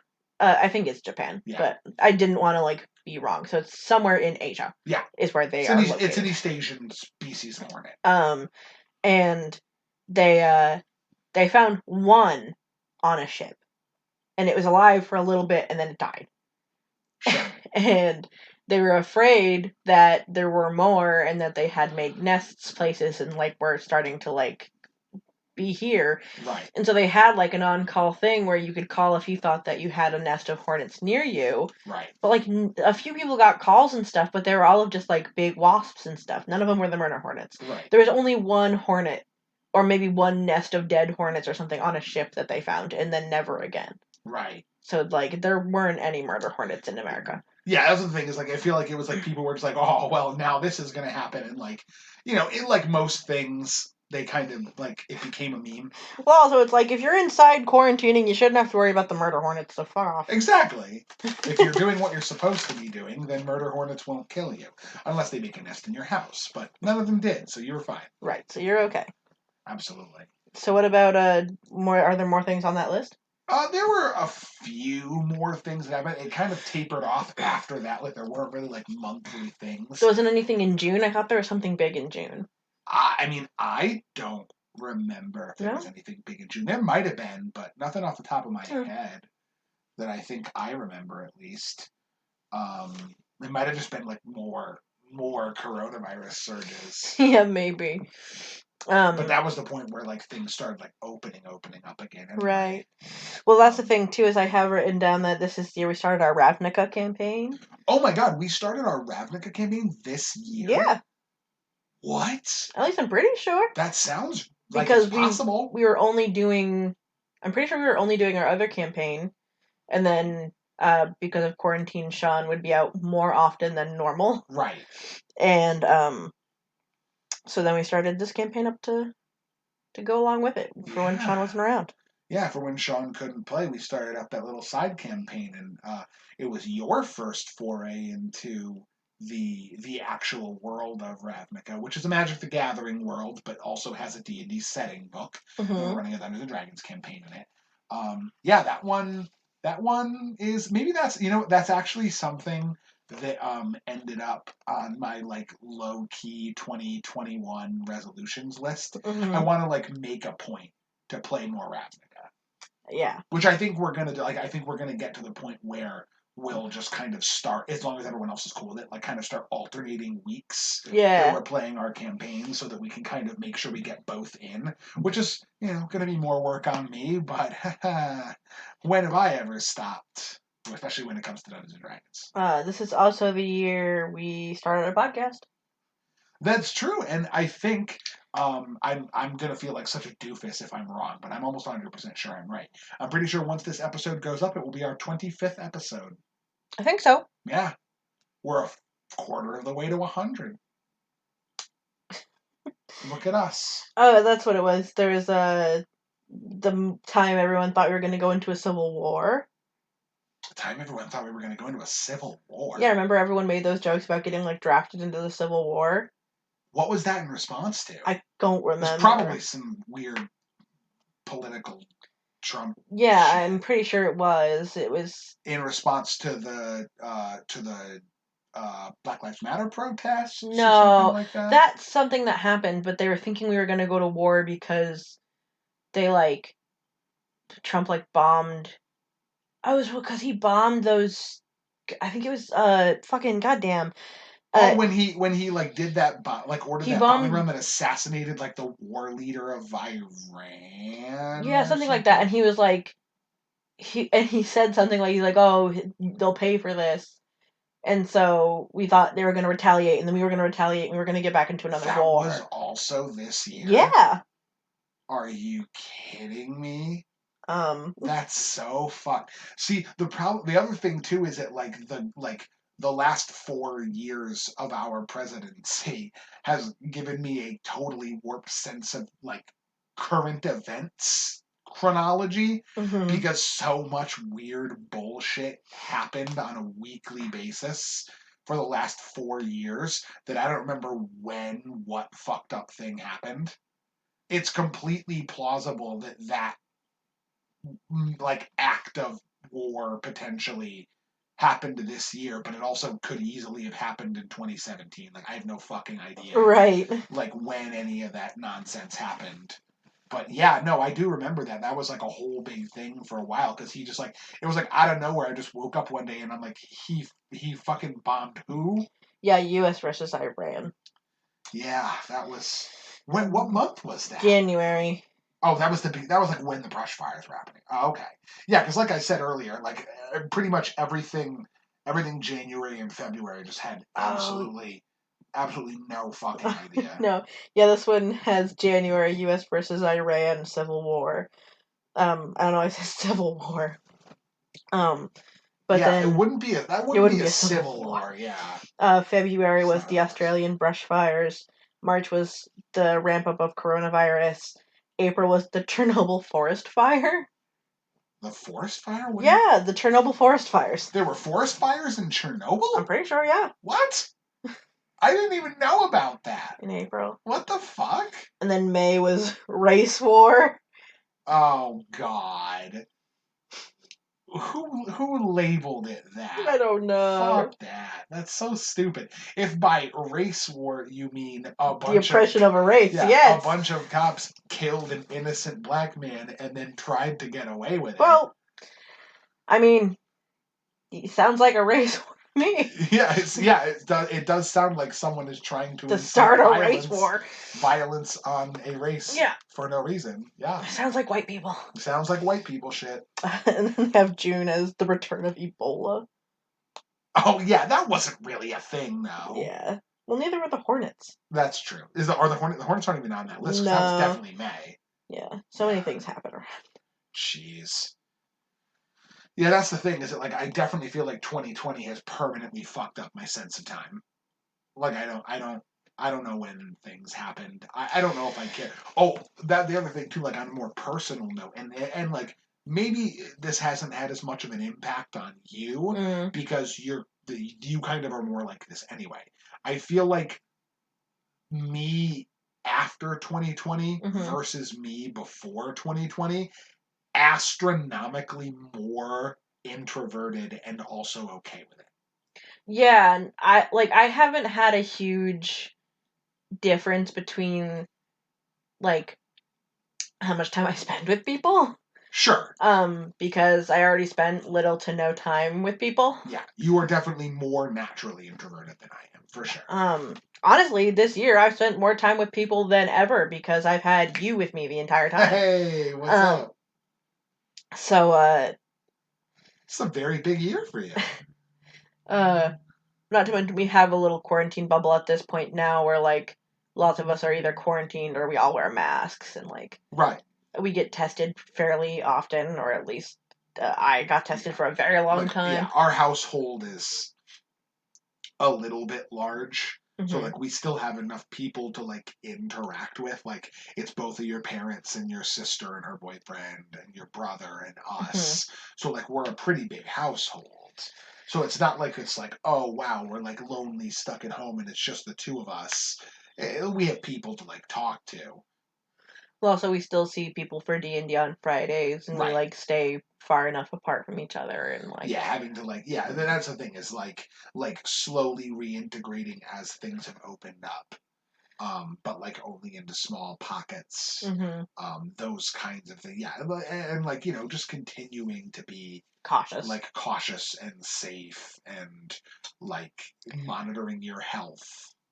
And that's the thing too, is that I can't believe at this point, this many months into our fucking pandemic, that people like are still not wearing their masks correctly. Like everyone's Oh, acting like so over it, and I'm like, yeah, except it's not over. the more Like over it you act, like the more you pretend the it's less it's gonna nothing, be yeah, over. the longer it's gonna take. Like there are people like full grown adults just coming into my job with either no mask or masks underneath their like nose or chin, Yeah. and it's like I literally, and I'm gonna put them on blast on the podcast because like 14 people listen to us, and also like they can sue me. I don't give a fuck. I mean, it's just public knowledge at this Right. point. If you walk into a store, you see it. Yeah. So what are they Our gonna do? our local, like I literally went just to go buy laundry detergent yesterday at our local Stop and Shop, and I like walked in the door, took a right, went directly to the aisle with the laundry detergent, grabbed the laundry detergent, and then walked to the registers. I was in that building for 2 minutes. And in that 2 minute time period, I encountered three employees who were not wearing masks. Employees at a grocery store, at a supermarket with like probably 60 people in it at that Mm-hmm. point in time. And like one of them was like it was like a communal phone. Like there was like a phone at the front that they used to call the upstairs office or whatever. Right. And she just like had her mask all the way down and was just like talking like with like mouth straight up against the phone. Like, wow, I really hope you sanitize that before you hand that off to any of your other employees. Well, And then there were two other people that just like straight up did not have a mask. Like it wasn't like tucked down below the neck, like just didn't have it. well, that's like Like, are you kidding me? at work the other day. There was a man who comes in and gets the same thing every day, but like he usually gets like a wrap for his wife, Sure. and he wants our tomato basil one, but we didn't have any more tomato basil wraps. Ah, We only had spinach, and so he wanted to call her and ask if that was okay, sure. and he didn't have his phone. So he's like, "Could I use your phone?" And I was like, "No. You no. You want to take our thing that my bosses and like not even really us because we don't really want to put their faces against our faces right now. Right. Like you want to take the thing that our bosses put against their faces and stick it against your face with no mask so you No. can call your wife? No. No. That's a danger to you and a danger to them, and I'm not doing that. Like your Absolutely. wife can eat a spinach wrap or suck it up. And just the number of the people that come into my workplace and like they'll like and the thing is like it's mostly older people, which blows my mind because it's like you are the people who are most at risk here. But like they'll come into work and then like walk up towards the customer service desk to ask a question and then like pull their mask down to talk to me. Oh my And I'm like, god. no, I can hear you. Stop. Yeah, you Or don't need to like do that. the people that like they like pull their mask down to sneeze, Mm-hmm. and they're like, "Oh, Oh I my just needed, god! yeah, like I needed to sneeze, and I didn't want to get Sneeze it." in And your that's like stupid that's mask! literally why the mask is there, so you can fucking sneeze into it. What do you think you're doing with it? Like, what do you think that's there for? That's why this is like. That's why I'm cautiously optimistic for 2021. I would Like, not be optimistic whatsoever. like, like Unless 2020. they shut us down for the amount of time we need to be shut down Which for. I am hoping that we will see that happen in the early parts of next year, alongside like continued application of the new vaccine, getting that out to more people. The vaccine is just a trial run and it is not going to render people immune to the virus at first. It is just a way to It was so like funny. I was on TikTok yeah. and there was a lady who she's like, my mom went and got the coronavirus vaccine and she's experiencing side effects. I think I saw this. And then she was like, Mom, why don't you tell them what kind of side effects you're having? And she turns the camera to her and she's sitting on the porch with her arms like crossed and her legs crossed. She's like, being a bad bitch. Yeah, she had like the shades on and Yeah. everything. Like, yeah. Yeah, no, that's the thing. Is it like we're gonna see more health measures to combat the virus, but like everywhere else, closed down, like Italy closed down for like 6 weeks, and then they started to do really well because they were able to minimize cases. Our cases are fluctuating at the moment, but they're fluctuating high. Mm-hmm. And like the vaccine isn't just going to end all fix it. It's a temporary stopgap while we work to combat this virus. And like I'm hoping to see us actually shut down for like 4 to 6 like real weeks. That's the thing. Yeah. I like we went into quarantine that was supposed to be for a while before. I was only out of my work for 2 weeks. Mm-hmm. And then they called me back and they're like, yeah, we're not going to have like people come in the store, but we're going to do like curbside pickup. People can come like get books. And like you're going to come in and you're going to work with a bunch of other coworkers and we're going to move a bunch of shit and like remodel the entire store and stuff. Oh my So I god. was back in like 2 weeks. Speaking of, I barely had enough time. there's another TikTok that like perfectly explained exactly what went on during my workplace when COVID started. And they were like, okay, so we're gonna open back up during the quarantine. So what you need to do is make sure that you're 6 feet apart. And they're like, oh yeah, okay, so stay 6 feet apart from customers. They're like, oh no, like what if they need your help? You need to make sure you can get near them and help them if they need you to. And she's like, okay, well then 6 feet away from my coworkers, that makes sense. That's probably who I'll be spending most of my time with. They're like, no, no, what if you guys need to like unload things together or like do like no, you can't quarantine from them or stand 6 feet from them. And she's like, okay, well then who are you talking about? You're like, 6 feet apart from who? And they were like, those thoughts that you're having right now about being afraid of getting near people, I need you to stay 6 feet away from that exactly. yeah. Like, just don't worry about it. We're going to say the words social distancing over and over again. And then we're not going to do it. Yeah, but you need to make sure you're close to people. Yeah. Well, that's the thing is like we have the little like plexiglass shield guards or whatever over our registers, but customers still come up to us like on the sales floor and they like walk right up with like a picture of a book on their phone, like, can you help me find this? And it's like, Well, not to mention, fucking at my no. job, people still reach around the fucking thing. Like, they're trying to give me their money, or they're trying to, like, the dude that asked me for the phone, he reached his hand behind to try and grab for, like, the phone in case I handed it to him. I was like, no one's supposed to be getting fucking behind here. Stop putting your hands behind this fucking glass. Y'all need to get the fuck out of here. Yeah, and that's another reason why, like, this continues to be an issue. Because Americans are dumb. Yep. Yeah, that's a whole nother podcast. Maybe that's a 2021 topic. Is like, why are we so stupid? But whatever. It's too much effort, too much energy. With the last like 20-ish minutes, did we want to talk about things you want to do during 2021?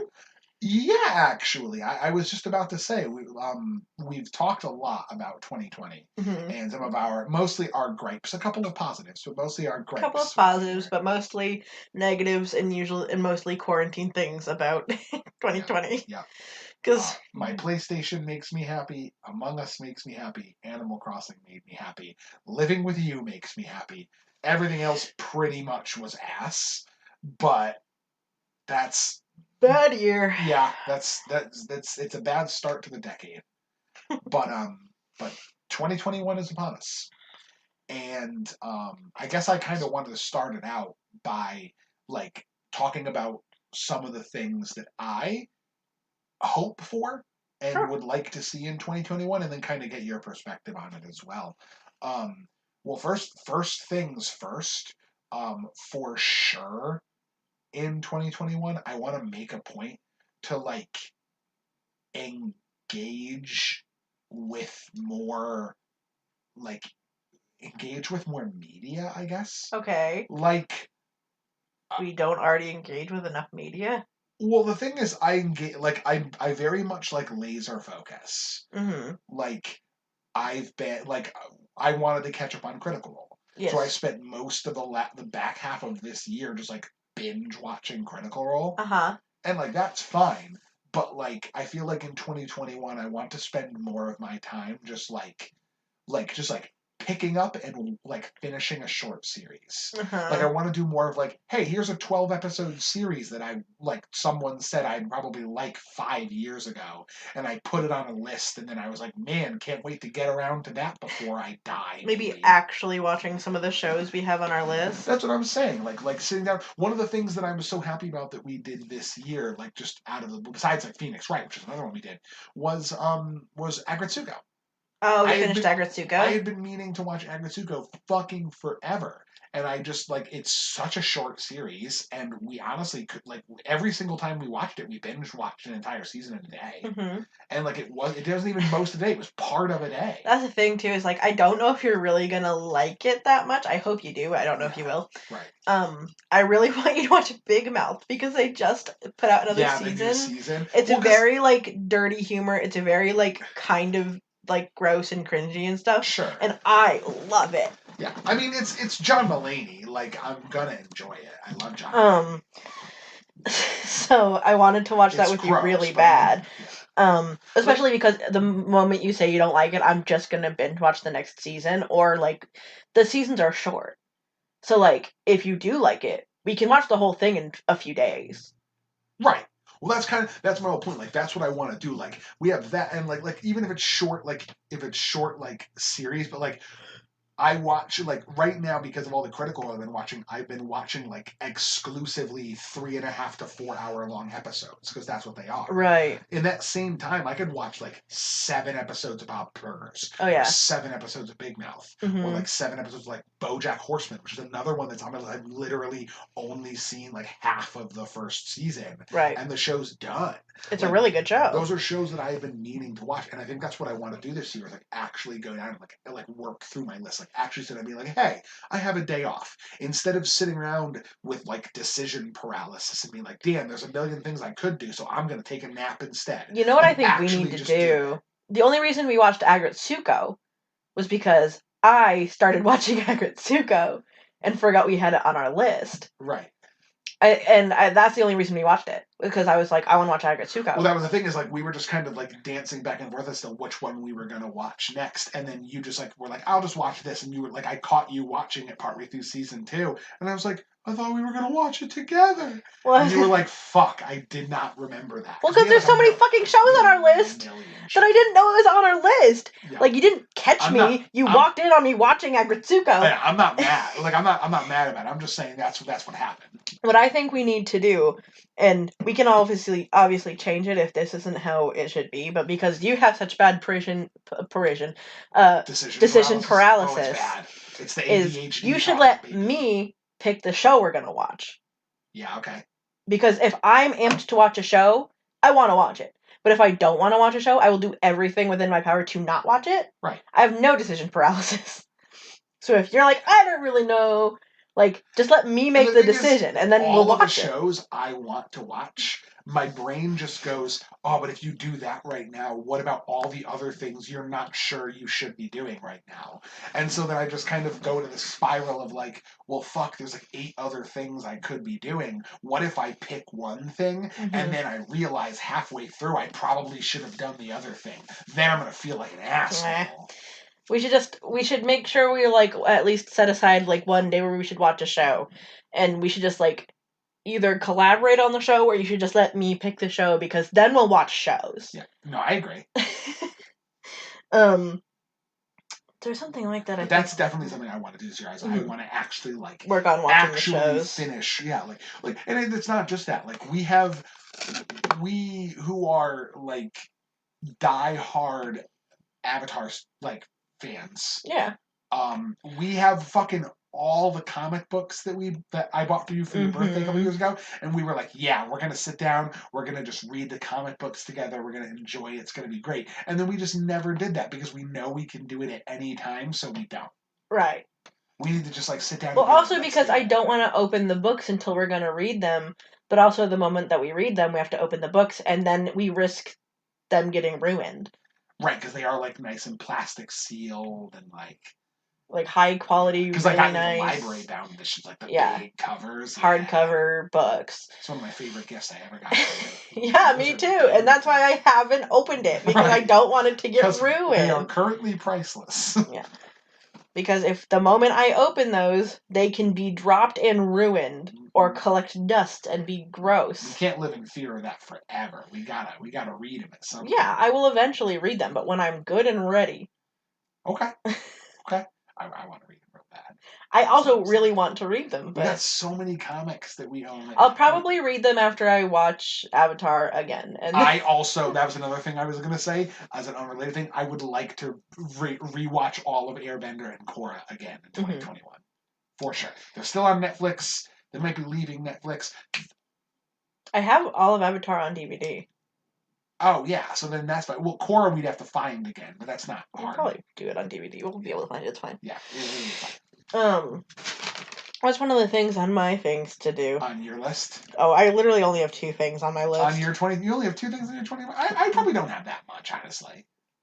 I like yours. I'm taking one of yours as watching more shows, or making you watch shows from our list. Yeah, well, because like it's just something nice that we can just sit down and do together. That we like wanted to do a lot of in quarantine, and then we kind of just, we did a little. We started Seven Deadly Sins. We watched Agretsuko. We watched Phoenix Wright. We also watched 2020 Japan Sinks 2020. Japan Sinks 2020. That's right. And Dorohedoro, which your brother showed us. We also watched. You showed me a show that I didn't like. Oh, I showed you the Tales of the Abyss anime. Yeah, that I didn't care about. Because I love it, but the important thing you need to know about Hannah is that she loves RPGs, except the more Final Fantasy-esque that an RPG gets, the closer she gets to hating it. And I forgot how much the Tales of the Abyss storyline and anime are similar to like a Final Fantasy game. The Tales series, for the most part, up or down, but some of them tend to be more like that, and some of them tend to be a little more whimsical. You've got an anime guy with a belly window, you're cutting it close. Yeah, well, that was the thing, is and then, like, the whole point of Tales of the Abyss as a story is that most of the main characters have obnoxious character flaws, and they slowly grow to overcome them and become better people as the story goes on. But Hannah got, like, less than a third of the way into the series, and she's like, no, these people are insufferable. And she's right. But I like that. That was a misfire. I remember I really wanted you to watch the anime because I was so excited about it, because I love the game, and the anime is a really good reflection of the video game. But yeah, that is just not. It was just not for you. It's not for you. Yeah, and that's the thing too. Is I kept. And that's fine. I pushed way past where I was like, this is dumb. Yeah, you tried so hard because you were like, because I was so amped up about it, and you were like beating yourself up because you're like you felt so bad that you didn't like it. But and I was trying so hard to just be like, it's actually okay. Like, you're allowed to not like things, and like I'm a little bummed because I want to watch the whole thing with you. But if you don't like it, that's cool. And you were like, I just feel bad. I was like, we can watch one more, and then I'll see if it's still bad. I'm watching you sweat the whole time, and I'm like, baby, it's okay. Just let it go. I'll watch one more, and we'll see if it's still bad. Then we watch another, and then he's like, it's okay if it's not good. I'm like, I'll watch one more and see if it's still bad. You really fucking put in the muscle for me, and I appreciate you so much for that, but you don't ever have to do that After again. 30 episodes, I'm like, it's really bad. We did not watch 30 episodes, we watched 12.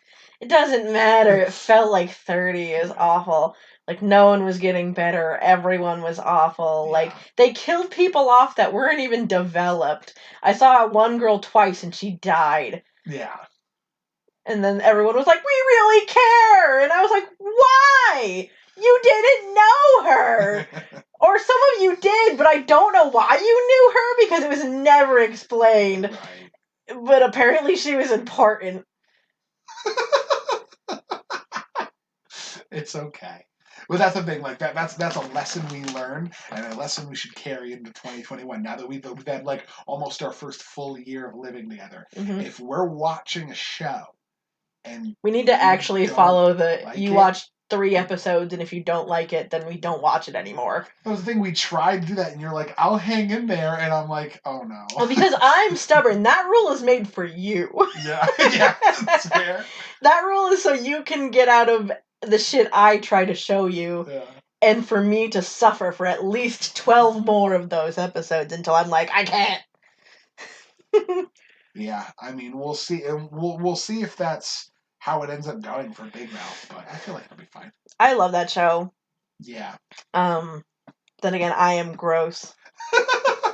So the gross humor works for you. Yeah, it's really funny. That's pretty fair, I think.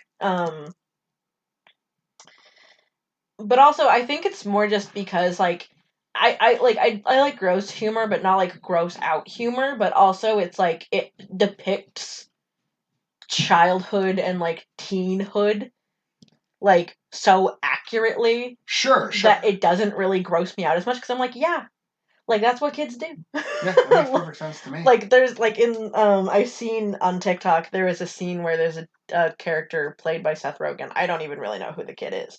Okay. But he he literally like holds his balls out of his pants and he's like, it's a duck egg. And like gross. so like they technically show you a kid's balls and I'm like, gross. Yeah, that's a child's nuts, but also like boys do that. Yeah, that's fair. Like, am I gonna That's like on Big Mouth? Yeah. Oh yeah. Okay. Like, am I gonna call Child Protective Services because the show showed me a teenager's ball sack? No. Am I happy that I'm looking at it? No. Is it funny? Yeah. It's a weird time. We're having a weird time. It's a weird time, but it's funny. Yeah, what was you said you had one more 2021 like hope or wish? No, I had 3 things that I wanted to do. 3? I thought you said you had 2. I did have 2, but I'm taking yours about wanting to finish more shows. Okay, I see. I'm addenduming it because I should definitely say more. I should say no more, I think. Right. We'll see if that happens, but that's something I should make a goal, is to say no more. Oh, just like say no to things more often. Yeah. That's something I certainly need to do. And I got a lot better at it this year. Mm-hmm. I feel like I'm learning from you because you're okay at saying no when you don't want to do something, but you're not fantastic at it. The thing is if I really don't want to cannot. If I really don't want to do something, I don't have any problem telling you no, I'm not going to do that thing. Right. But it becomes a gray area where even if I don't want to do something, I will do it to like please people that I care about. Sure. If I don't mind doing it. But even if I'd prefer to do something else, I should probably start being like, nah, like I'm already doing something. Yeah. I don't want to do the thing you're doing. Right. Like, I can't really think of any good examples.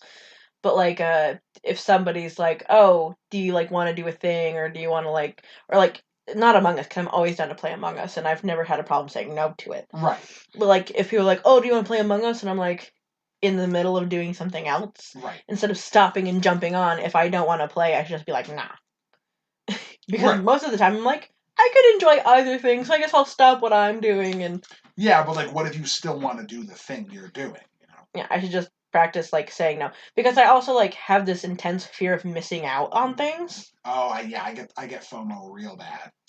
That's why I can't fucking do anything, because I sit there and be like, what if I start doing this thing and then I actually wanted to do the other thing I didn't do? Right. And it's too late. Well, the thing is, I really don't have that issue until someone else joins the equation.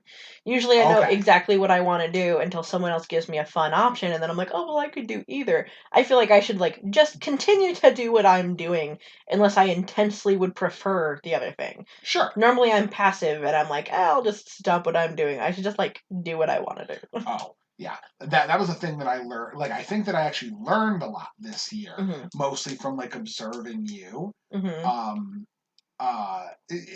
know, in a lot of ways, like, us reminds me of like part of one of those old John Mulaney bits where he was talking about his girlfriend. They shouldn't be treating you like that. You're right. They shouldn't. Yeah, where like I basically am a people pleaser to a degree that I will actively avoid doing things I want or need to do because other people have decided they want me to do something else. And so I'm just like, well, I guess I have to do that because they said so, instead of like being my own person. And I used to be really bad at that, but you've kind of been really good about pointing out, being like, hey, like, that's kind of shitty that people expect things of you a lot and you never get the same energy back. And I'm like, yeah, you're right. Yeah, it's weird. I don't like that. Yeah, so I agree. Like learning how to say no more is something I want to do with next year. But just like in general, learning how to like be more in touch with my own needs Hmm. is something I want to like become better at. Right. That's the thing too. Is I think that's something also I wanna. I guess I technically want to add more, not to like, because I think the situation I gave before was bad, like with uh like fucking like playing games, like activities. That's the word I was looking for. Sure, sure. Because normally I'm usually doing the things I want to.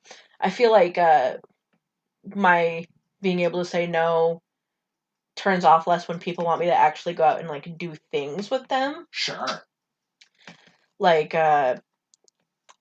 if like people want to go out and like get food, I'm like nah, and they're like, but it'll be fun, we can all hang out and it'll be nice and we should go do that. I should just be able to be like nah. But then I feel bad because I'm like, oh well, if I say no, then they're gonna think that I hate them and like I don't want to spend time with them, and Right. Well, like that's I do the same thing. that's really where I want to be saying no more. It's like if I am dedicated to not going out to go do a thing, I can just not do a thing. I want people like I want to tell people no, I don't want to hang out with you without making Yeah, without it being a big thing. Like yeah. it's nothing personal. It's not like, oh, I don't want to hang out with you because I don't like you. It's I don't want to go do that right now because I'm Yes. doing a different thing. That's what I want to practice more. Yeah. Because normally I don't have a problem with people being like, oh, you should like hop on Minecraft, and I'm like, nah, and they're usually like, okay. Sure. But if it's like, oh, do you want to come over? And I'm like, no. They're like, but we could totally hang out. And I'd be like, no thanks. And they're like, but it'd be fun if we did. And I want to be like, Ugh. I said no. Like this is not happening. Like I don't want to do this, but I guess I I do a lot am of now. pussyfooting around when people try to get me to leave my house. And I'm like, oh, well, I guess we'll see. Like, I want to get better just being like, nah. Yeah, that's a very good point, and I think that's a lesson we can all kind of use a little more from. Hmm. But yeah, especially me and you, I think we can Hmm. serve to be a little bit more like assertive of our own needs at once. Yeah. The only other two things I have on my hopes for 2020 is 2021. 2021. God. Not again. Not again. Now that I have my yeah, not again. Now that I have my fancy poor man's insurance, I want to go to therapy. Oh shit, girl, you right though. Especially because they're doing phone therapy and stuff because of Yeah. COVID. It's perfect therapy for No. me. This is an endorsement. Everyone, literally everyone who is listening to this, no one will judge you. You are not a bad person No. or a screwed up person who did this. 2020 sucked and was miserable. If you can go to therapy in 2021 to process whatever the fuck is going, Well, do not it. even that. Just Do it. Go to everyone, therapy. regardless of your mental health or regardless Yeah. of how you're feeling or anything Check like in. that, everyone needs therapy. Everybody. Yeah. Like, it doesn't matter if it's 2020, it didn't matter if it was 1993. Like, everyone needs a little bit of therapy. 1993, when it was all started, I was forced from the endless void into consciousness, and it's all been downhill from there. It was uphill for, like, at least the first 15 Yeah, years there for were me. some good parts, and then I think I turned like 12, and it was like, fuck from there on I out. think I was good till 15. Shit. Then shit went downhill. Yeah. Yeah, it's probably like 12 for me. 15 was your moved back to East Hampton. Oh, yeah, okay, that's pretty fair. Um, But yeah, no, eh. honestly, like, just like, even if like you feel like you're fine, like, just do it. Like, there's always a Because little I've been something you feeling can like talk I'm about. less fine. Like, Yeah. just with 2020, like, I don't know what being fine is anymore. I've been trapped in my house for God knows how long. Right. Like, I don't like anything.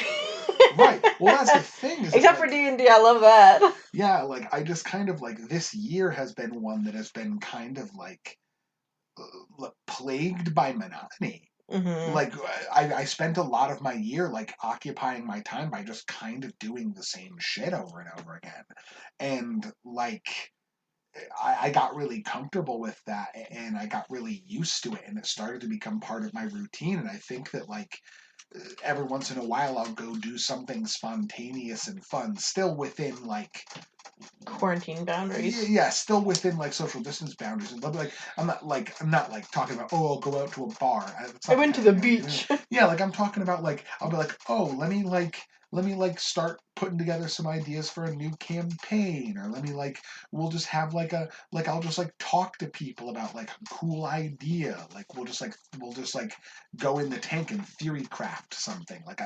I lost that kind of like spontaneity and conversational like back and forth that I used to have with my friends because I kind of just was like, well, another day, time to just kind of like get through it. Mm-hmm. And I feel like as I've been recapturing that a little bit more, like I've realized how much of that I lost this year. Mm-hmm. And like, it's not going to hurt to like go talk to somebody about that and like get to the bottom of like why that happened and work on some coping skills. Like that's Right. what therapists are there for. I think it's a great idea for like literally anybody for any reason. If you can afford it, like Do it. try it out. Like it's the worst it can do is nothing. And Yeah. that's fine. Especially because Then you know you're good. Like Rebecca, my friend, yeah. for anyone who doesn't know Rebecca, she has over the phone therapy sessions, Yeah. and she has the same type of insurance as me, Oh, and nice. so it gave me the idea where I was like, oh, like does your insurance like cover like half of it or like all of it or like what? And she's like, if you have the same insurance as me, I'm pretty sure your insurance will cover all of it.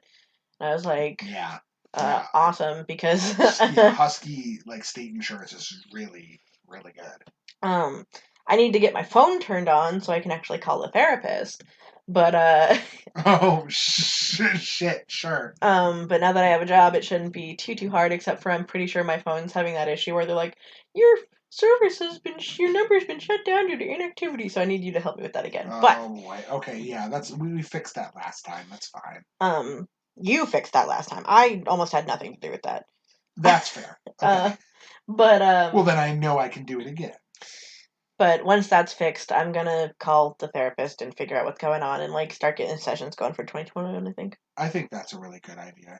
And that inspires me to make sure I do that too, because I do a lot of talking about going to therapy and then Hmm. not doing it. Yeah. So, like, yeah, that'll give me the kick in the ass to do that To as do well. it, yeah. Yeah, absolutely. And the only other thing is I wanted to try and lose some weight this year, and I know that's on everybody's list always Everybody is to wants try to and lose lose weight. weight. Yeah. But I'm not gonna be a hard ass and like act like I'm gonna go like jog. Yeah, girl, that ain't us. I'm just gonna do. I wanted to try and pick up the like the diet Brandon's doing because it's actually working really well Yeah, for your him. brother's diet's been working out really well. And so and he says you can like accumulate it to whatever your activity level is, and like Right. it's not like a starving yourself diet. It's like it's just that diet that tells you like due to your like the height that you are and the weight you want to be, how much you should be eating, Right. like for to be a healthy person. Um, and then you can technically eat whatever you want as long as you like and you like fill out this chart and it tells you like what you eat and like the daily value of like food you should be having, making sure you're getting all the things you need, and then depending on whatever you can put it on any kind of activity level, like from Interesting. none to a lot. Right. Um, And it kind of like helps you figure out like what is like a good level of personal health for the height and weight that you wanted to be at want that's to be healthy. at. Yeah. Yeah, if you're like, oh, I want to be 100 pounds and I'm like 7 foot, they're gonna be like, Yeah, they're like, no, you're not doing that. don't do that. um, so yeah, it's not like dangerous or like starving yourself or like anything weird. Interesting. Okay. But you can also be really active or non-active, and so I'm probably gonna put myself as mid to low active. Yeah, I'm pretty low activity, especially after this year. Yeah. It's pretty much just work. I just like I can't really find myself getting up out of bed too much. Ugh. Which kind of sucks is like honestly like we live on a pretty good strip to jog. Like this Yeah. is a good Lots of it's people jog yeah. past our house. And that's something I might consider doing this year if I decide to Jogging. be exercising too. Yeah, because like that's a light activity. Like I don't want to go for like a long run, but just like a daily like a couple loops around the school and Loops, back is brother? like loops, brother. Oh Um, God, the memes. it's not a bad idea. Yeah, We have a I track behind the school. oh, that's true. We do have a track. Although, like, the fucking running on a track gives me the flashbacks of the fucking presidential fitness test. Oh. None of that. Where I grew up, they never had us run on a track. We ran like around our school because we lived in a place that didn't have a track. Before we moved here. Oh, I see, yeah. The only time that I actually did the only time I actually was supposed to run the mile on the track here was like my last 4 years of school, and I flat out refused to do the fitness test 2 years in a row. Um, one because I missed it, and the other because I didn't do it the year before. And uh, my gym teacher got pissed. Woof. But that has nothing to do with 2020 or 2021. I think the only other thing, a lot of what you mentioned was stuff that I was already kind of interested in. Mm-hmm.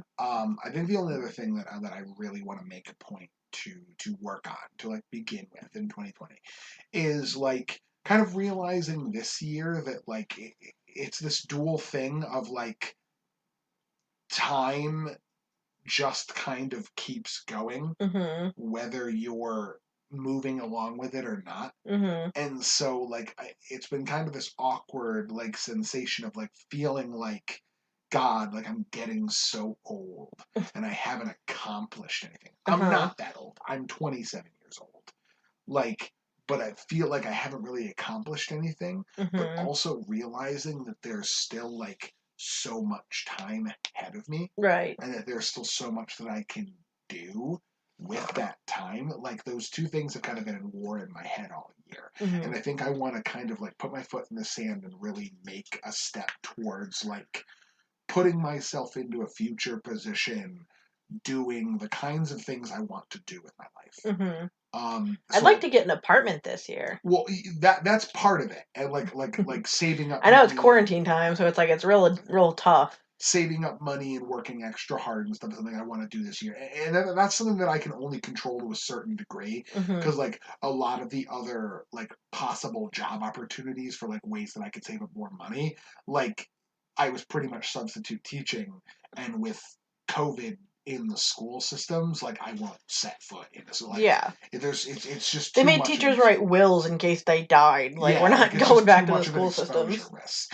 So like the pandemic as it continues into 2021 will depend a lot on how much monetary like ability we'll have Mm-hmm. and how much wiggle room we have with that. It's something I want to do. Something I think I can control is I want to try to work more on like my like game design, like Mm-hmm. tabletop game design or like scenario design for games like Dungeons and Dragons. Right. Because I kind of have realized that like inevitably I want to end up doing something along the lines of like design work for a tabletop game Right.